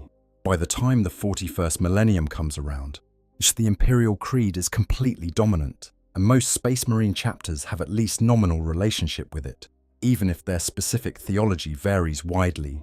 The Black Templars are one of the rare chapters that fully embrace the Emperor's divinity. They worship him, they fight in his name as a religious act. They are crusaders in the medieval sense of the word, warriors carrying out a holy mission with the certainty of the devout. This is often cited as evidence that the Dornian gene line produces warriors with particular susceptibility to the Emperor's cult. The Sons of the Phoenix take this even further. They do not merely acknowledge the Imperial Creed as the dominant religion of the Imperium. They are active evangelists for it. Their crusades are designed to spread the creed to new populations. Yes, the Ministorum follows them because they generate converts, because their presence is transformative in specifically religious terms. The Sons of the Phoenix are not just fighting the Emperor's enemies, they are fighting to expand the Emperor's faith. This evangelical dimension is unusual in Space Marine culture. Most chapters are too focused on military effectiveness to function as religious missions in the full sense. The Sons of the Phoenix are something closer to military crusaders in the deeply medieval, deeply committed, deeply evangelical sense of the word. Warriors whose military function is inseparable from and in service of their religious function. Now here is the interesting comparison. The Emperor's children, before their fall, were by all accounts extraordinarily devoted to the Emperor. Was not in the religious sense. The pre-heresy era was the era of the imperial truth, but in a personal, deeply felt, emotionally engaged way that was qualitatively different from the dutiful loyalty of other legions. Fulgrim wept with joy when the Emperor named his legion. He wept. This is documented in the lore with an emphasis that makes clear this was not merely a figure of speech. The Emperor's acknowledgement meant everything to Fulgrim, because Fulgrim had been striving his entire life to be worthy of exactly this kind of recognition. The Emperor's children's perfectionism was in large part love. They were not perfectionists because they had an abstract commitment to quality. They were perfectionists because they wanted to be worthy of the Emperor's regard. Because the idea that they might disappoint the being they had devoted themselves to was intolerable. Every battle fought to the absolute peak of their ability was a love letter in the language of war. This specific quality, this loving, personally engaged, deeply felt devotion, was one of the things that made them so susceptible to Slanesh's influence. The demon in the blade did not replace their love of the Emperor with something else. It offered them a form of devotion that felt even more complete, even more total, even more like the ultimate expression of everything they had ever felt. It corrupted by intensifying, by promising that beyond the threshold of sensation, there was something more perfect than anything they had yet experienced. Was the Sons of the Phoenix express a version of this same deeply felt devotion in the framework of the Imperial Creed? Their faith is not cold, institutional religion. It is warm and personally meaningful and generates the kind of energy that other warriors feel when they are near it. The Sisters of Battle felt it at Vigilus. The mortal soldiers of the Guard felt it. There is something present in the Sons of the Phoenix's faith that functions as the same kind of galvanizing force that the pre-heresy Emperor's children's perfectionistic devotion generated, now directed toward the sacred rather than the excellent, but structurally the same. If this quality comes from the gene seed, if there is some biological or psychic dimension to it that was present in Fulgrim's warriors and has been preserved in the Sons of the Phoenix's clean, the uncorrupted version of that gene line, then it would explain why other warriors respond to them the way they do. Gene seed shapes character in ways that go beyond the obvious physical modifications. The Blood Angels' melancholy and their connection to the psychic imprint of Sanguinius is the most famous example, but it runs through every legion. The Emperor's children's passionate devotion may be part of their genetic heritage, and if it is, the Sons of the Phoenix carry it. Extended reflection, the galaxy's response to their presence. Something worth dwelling on at greater length is the specific and repeated observation in the lore that the Sons of the Phoenix have an unusual effect on the people they fight alongside. As this is not a detail that would need to be included if the writers were simply establishing a competent and loyal chapter. You can establish that through their battle record, through their list of victories, through the documents of tactical excellence. You do not need to note that other warriors feel galvanized by their presence unless that galvanizing quality is meaningful.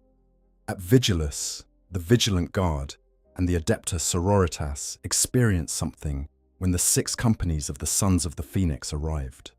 The presence of these warriors changed the psychological and emotional state of the defenders in ways that went beyond the simple addition of numbers to the fight. This is the word galvanized, appearing in official lore. What is galvanization precisely, in the metallurgical sense from which the word derives? Well, galvanization is the process of applying a protective coating to metal, specifically of using electrochemical process to bond a protective layer so thoroughly to the base material that it becomes part of it, inseparable and permanent.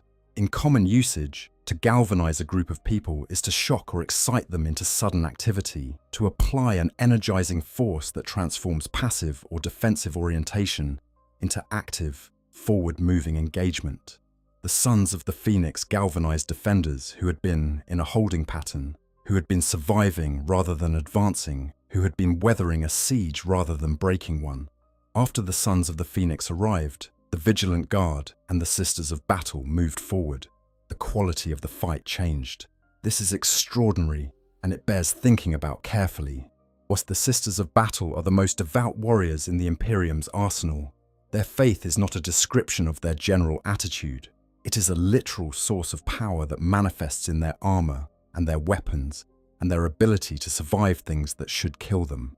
These are not people who are easily impressed by the religious devotion of others, because their own religious devotion is already total.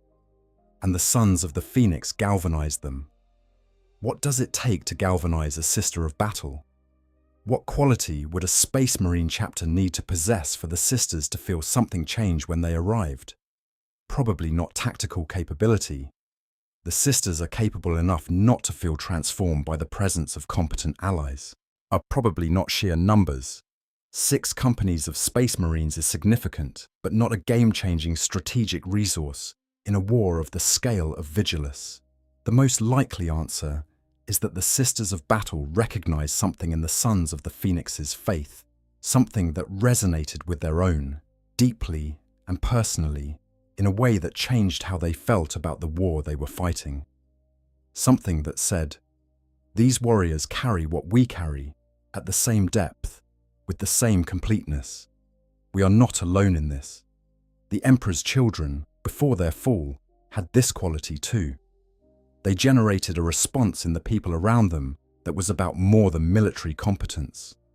Fulgrim, specifically, was famously charismatic, able to inspire loyalty and devotion in a way that other Primarchs managed through authority or fear, but that Fulgrim managed through something like love. His warriors inspired that same quality in others because they embodied it themselves. The Sons of the Phoenix have this quality in the form it takes in the 42nd Millennium, the galvanizing religious devotion rather than the inspiring perfectionist charisma of the Great Crusade era, but structurally recognizable, extended reflection, what Cawl might have been thinking if Cawl did use Emperor's children gene seed in the creation of the Sons of the Phoenix. It is worth spending a moment inside his reasoning, not to excuse or justify what would be, from Guilliman's perspective, an act of deliberate insubordination, but to understand what a 10,000-year-old mind might have been thinking when it made this choice.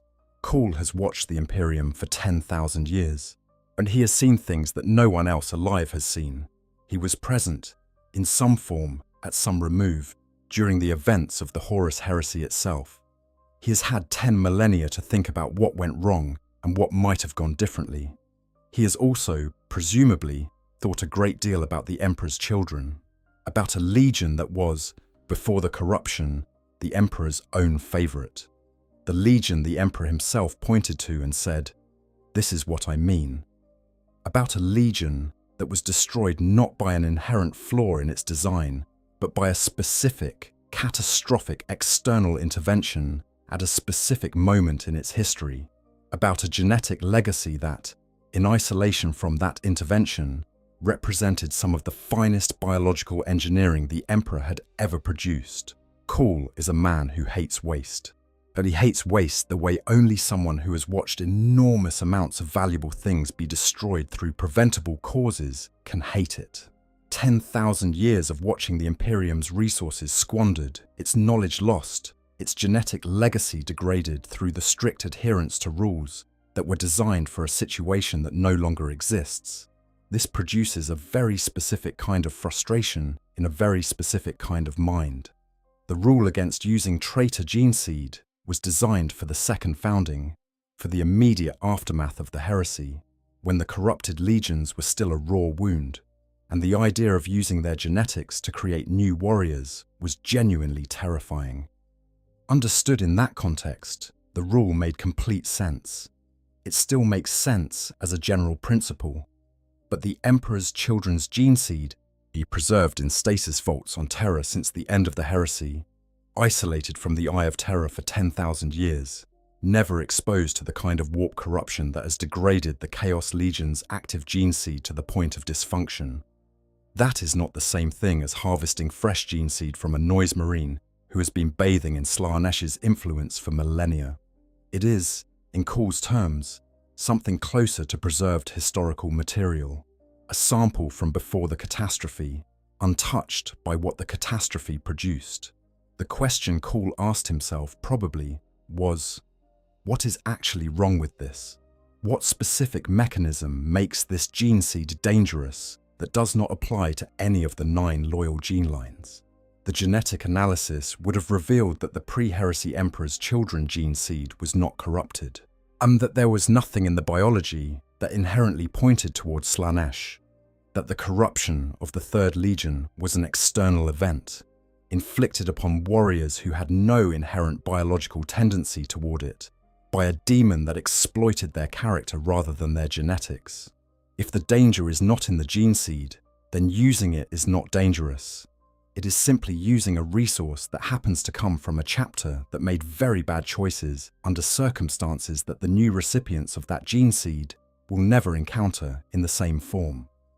Cawl would have believed this. He would have believed it with the certainty of his detailed analysis and his 10,000 years of perspective, and his deep structural inability to respect rules that he considers arbitrary. So he built the Sons of the Phoenix, and if he did, he probably named them with intention. Sons of the Phoenix, the sons of the one who was supposed to rise and be reborn, but fell instead.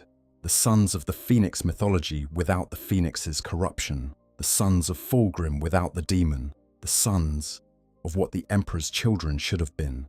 He probably considered this his finest work, not the Primaris upgrades, not the new weapons and armor, but this. The proof that the Third Legion's legacy was not irrecoverable, that something beautiful and true had been preserved. And then he watched them march into the 42nd millennium, burning and faithful and wearing the right colors. And he probably felt something that, in a mind as complex and old and carefully compartmentalized as his, might almost pass for satisfaction. A final reflection, the mystery as meaning. The Sons of the Phoenix mystery has endured as a topic of community discussion for years now precisely because it resists resolution without feeling unfinished. It is not the kind of mystery that frustrates through obscuring relevant information. All the information is present and visible. The mystery persists because the evidence, fully assembled, produces a picture that the official record declines to acknowledge. The gap between what we can see and what the law says is the space where the story lives. This is 40,000 doing what 40,000 does best. The universe of Warhammer 40,000 is enormous.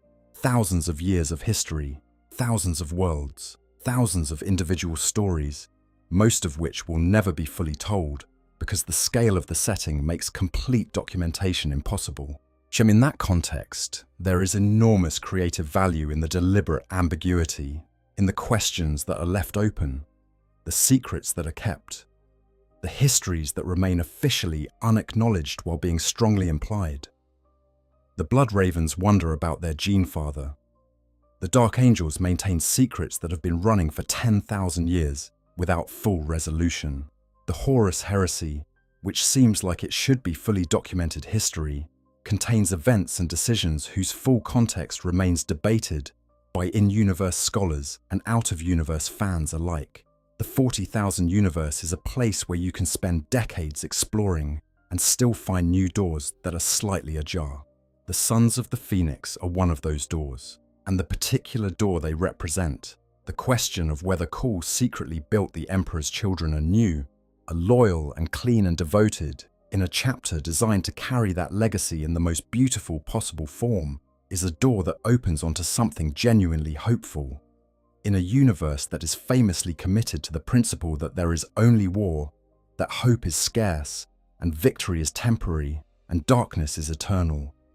A chapter that might be the redeemed version of the Imperium's most spectacular failure is worth having. It is worth the attention we have given it. It is worth the ongoing discussion it generates. They march through the fire. They rise. They are loyal. And perhaps, somewhere in the depths of a Martian gene vault, in the records of an archmagos who has been keeping secrets for 10,000 years, the full truth is preserved, waiting for the moment, the right moment. It's when Cawl decides that the universe is finally ready to know what he built. Or perhaps it will never be confirmed, and the Sons of the Phoenix will continue to be exactly what they are, white-armored crusaders in imperial purple and gold, burning through the 42nd millennium with candles on their backs and a mystery in their blood, and a name that echoes the Palatine Phoenix across 10,000 years of history. Either way, Sons of the Phoenix, rising from the fire, faithful until the end. End of script. Full version, deeper context. The Horus Heresy's long shadow and why it still matters. One of the things that makes the Sons of the Phoenix such a rich subject for discussion is the way in which they force a conversation about something that the 40k universe tends to treat as settled, but that is, in fact, are genuinely unresolved. The question of what the Horus Heresy actually destroyed and whether anything of what was destroyed can be recovered. The conventional understanding is comprehensive. The heresy destroyed the possibility of the Emperor's dream. The unified, rational, scientifically advanced Imperium that the Great Crusade was building, the Imperium of the imperial truth, of human reason applied to every problem, of cooperation between the species of humanity expanded across 10,000 worlds. That possibility was burned in the fires of the heresy and has never been recovered. What exists now is not what could have been. It is a traumatized, calcified, religiously authoritarian survival machine that preserves the physical territory of what might have been a civilization while being unable to actually function as one. The Emperor's children's fall is a specific expression of this broader loss. They were not just a military force that betrayed the Imperium. They were the embodiment of a specific aspiration, the idea that humanity could produce warriors who were not merely powerful, but magnificent, who understood excellence as a moral and aesthetic principle and pursued it with every aspect of their being. The Emperor's children were proof of concept for the idea that the Great Crusade was building something worthy. Their corruption and fall was not just a military loss, it was the destruction of a particular kind of proof. And this is what makes the potential existence of the Sons of the Phoenix so charged with meaning. If they are what the evidence suggests, the genetic descendants of Fulgrim's legion, raised in loyalty, and expressing the Emperor's children's finest qualities in the language of devotion rather than perfection, then they represent a specific answer to a specific question that the heresy left behind. The question is, was the potential the Emperor's children embodied genuinely destroyed? Or was it simply redirected into catastrophe in the way that a river redirected into a dam does not cease to be a river? It simply has to find a new course. The Sons of the Phoenix suggest the latter. Whatever genetic material they carry, whatever combination of Cawl's technical genius and the Emperor's original biological engineering went into their creation, they function as a kind of living argument that the aspiration was not wrong, that the drive toward excellence, toward devotion, toward the spectacular and meaningful expression of commitment, that these qualities are not inherently dangerous. That what destroyed the Emperor's children was a specific external intervention, not an inevitable consequence of who they were. This is a genuinely important argument in the context of the 40,000 universe, because the 40,000 universe tends toward the conclusion that everything is inevitable and nothing changes. The traitor legions fell and stayed fallen. The Imperium declined and kept declining. The darkness pressed and kept pressing. The dominant tone of the setting is one of entropy, of the impossible task of maintaining anything in the face of forces that are aligned specifically to tear it apart. Against this background, just a chapter that might be the Emperor's children reclaimed and reborn is a small but genuine act of defiance against the dominant logic of the setting. It says, not everything that was lost stayed lost. Not everything that fell could not rise again. Not every ending is a permanent ending. Whether Games Workshop intends to do anything narrative with this, Whether the in-universe answer to the question of the Sons of the Phoenix's true heritage will ever be provided, whether Cawl will someday be confronted and will say what he actually put in those gene vaults. These are questions for future creative decisions that we cannot predict.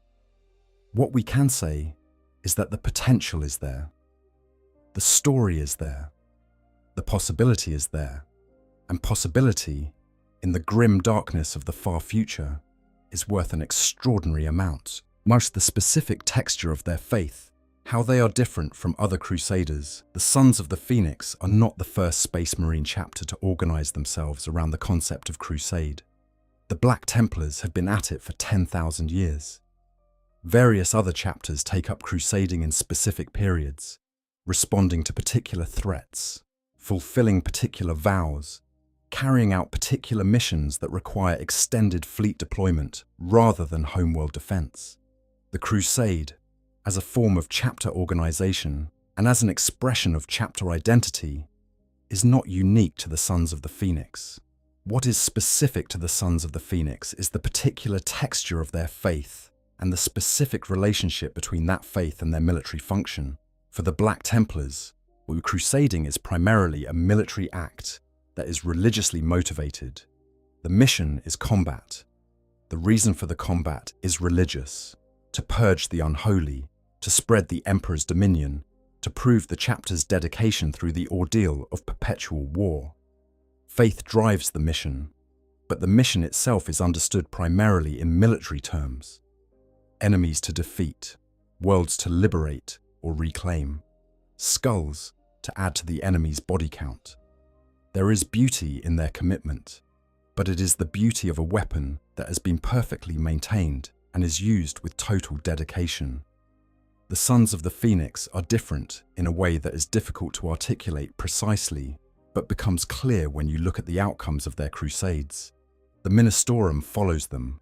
Worlds they pass through become more devout, but the effect they have on the imperial populations they contact is not primarily military. It is transformative in a specifically spiritual sense. People do not emerge from an encounter with the Sons of the Phoenix simply grateful that the enemies have been destroyed. They emerge changed, more committed, more certain of the Emperor's reality and presence and interest in their lives, more willing to act in his name. This is the evangelical quality we have discussed before, but it is worth naming more precisely. The Sons of the Phoenix function as catalysts of spiritual experience in addition to their military function. They generate encounters with faith that leave lasting impressions on people who may have nominally believed before but emerge as genuinely devout afterward, which they close the gap between the institutional religion of the imperial creed and the lived personal experience of faith. Very few warriors in the Imperium's arsenal have this quality. The Sisters of Battle have something like it, but their galvanizing effect comes primarily through witnessing the miraculous, the moments when faith literally manifests as physical force in the battlefield. The Sons of the Phoenix generate the effect not through miracles, but through the specific, felt presence of their devotion, through something that people in their company register at a level below conscious articulation. This is the quality the Emperor's children had before their fall, not faith in the religious sense. The Great Crusade was the era of the imperial truth, of secular rationalism, but a quality of devotion, of committed excellence, and of presence in the full sense of the word, that registered on the people around them as something more than ordinary soldiers with ordinary weapons. Fulgrim's Legion did not just win battles, they transformed the experience of battle for everyone involved, on both sides, because their commitment to their own excellence was so complete and so visible that it changed what the battle meant. The Sons of the Phoenix do this in the register of faith. When they arrive, what happens is not simply that the enemy is more effectively killed. What happens is that the people fighting alongside them experience something about the Emperor's reality and the Emperor's interest and the Emperor's power that they had previously only understood as doctrine.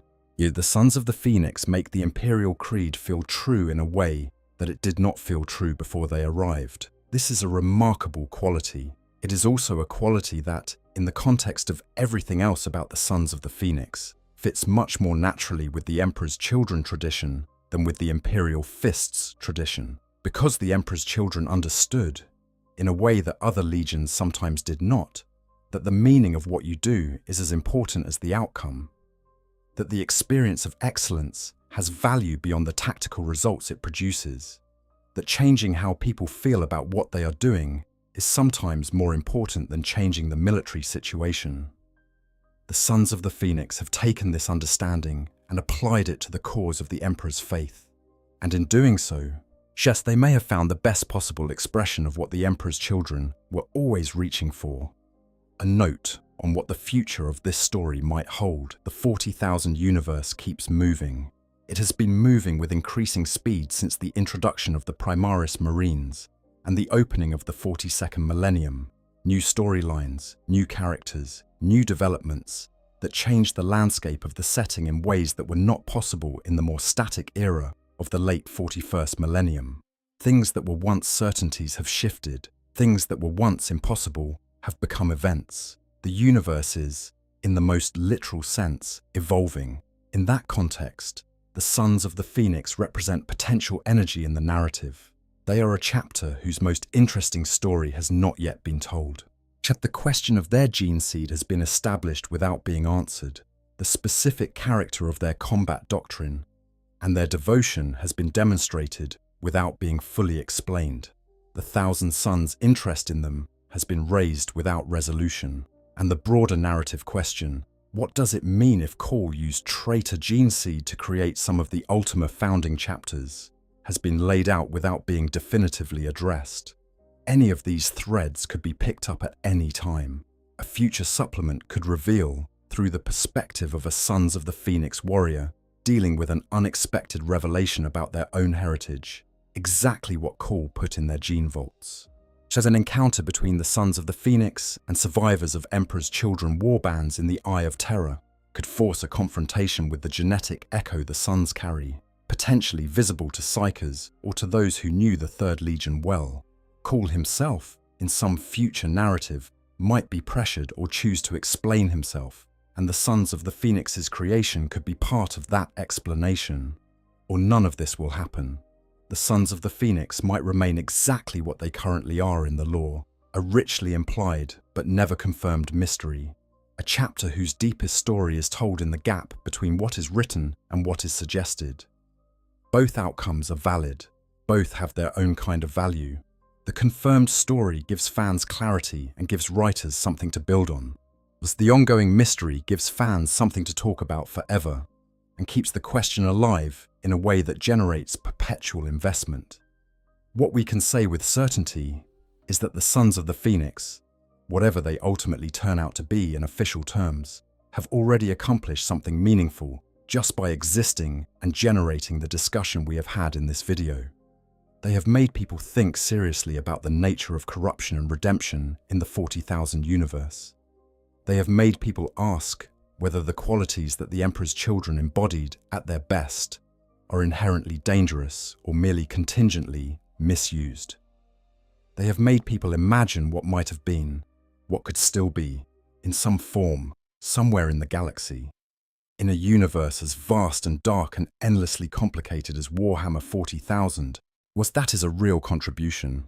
Those questions matter, the conversation they generate matters, and the Sons of the Phoenix, white-armored crusaders in imperial purple, marching through a broken galaxy with candles burning on their backs, are a worthy subject for that conversation. From the fires of war, we rise. May they rise, faithful, to the very end. End of complete script. One last thought. The candle in the dark. There is an image that keeps returning when I think about the Sons of the Phoenix, an image that I find genuinely moving in a way that surprises me for a hobby discussion about fictional space soldiers. It is the image of a votive candle burning on the backpack of a warrior advancing through combat. Think about what that is. Functionally, a candle is not a weapon. It provides no tactical advantage, and it does not make the warrior stronger, faster, harder to kill, or more accurate in their shooting. It is an openly burning flame attached to the armor of a being who regularly moves through explosions, bolter fire, plasma discharges, and the full spectrum of violence that the 42nd Millennium has to offer. It is, by any rational military calculus, a liability, a small source of light and heat that could theoretically interfere with stealth operations, and that provides no direct combat benefit. The Sons of the Phoenix carry these candles anyway. They burn in honor of the Emperor. They burn as a declaration that faith does not turn off when the shooting starts, that devotion does not get set aside when there is enemy contact. As that the act of holding the flame, the act of carrying the light, is not separate from the act of fighting but is part of it, continuous with it, inseparable from the whole purpose of being what these warriors are. There is something in this that is very old, older than 40,000, older than the specific religious traditions that Pastorell was drawing on when he designed the chapter. The image of carrying a light into darkness, not because the light makes you safer or stronger, but because the act of carrying the light is itself meaningful. This is one of the oldest and most persistent images in human spiritual tradition. It says, I know what I am doing here. I know what this costs. I am doing it anyway, and the flame I carry is the reason why. As the Sons of the Phoenix carry the Emperor's light into the darkest places the 42nd Millennium has to offer, not because it protects them, because it is true, because faith, for them, is not something you put on when conditions are favorable and take off when they are not. It is the candle you carry, even when the wind is trying to put it out. And if some part of that light, somewhere in the biological foundation of who these warriors are, carries the memory of a legion that burned so brightly that it turned to ash, if the phoenix that rose from those ashes carries the genes of Fulgrim's finest, purified and reborn, in the service of everything those warriors originally stood for before the fall took them, then the candle these Sons of the Phoenix carry burns with a light that is 10,000 years deep. The fallen phoenix, as the reborn phoenix, the legion that burned and the sons who rise, white armor, purple gauntlet, gold trim, and a small flame that will not go out. There is only war, and through the war, through all of it, the candle keeps burning. I hope you guys enjoyed the story. Make sure to hit the subscribe, like, share button, whatever you want. Give me some feedback if there's any. And yeah, sleep well.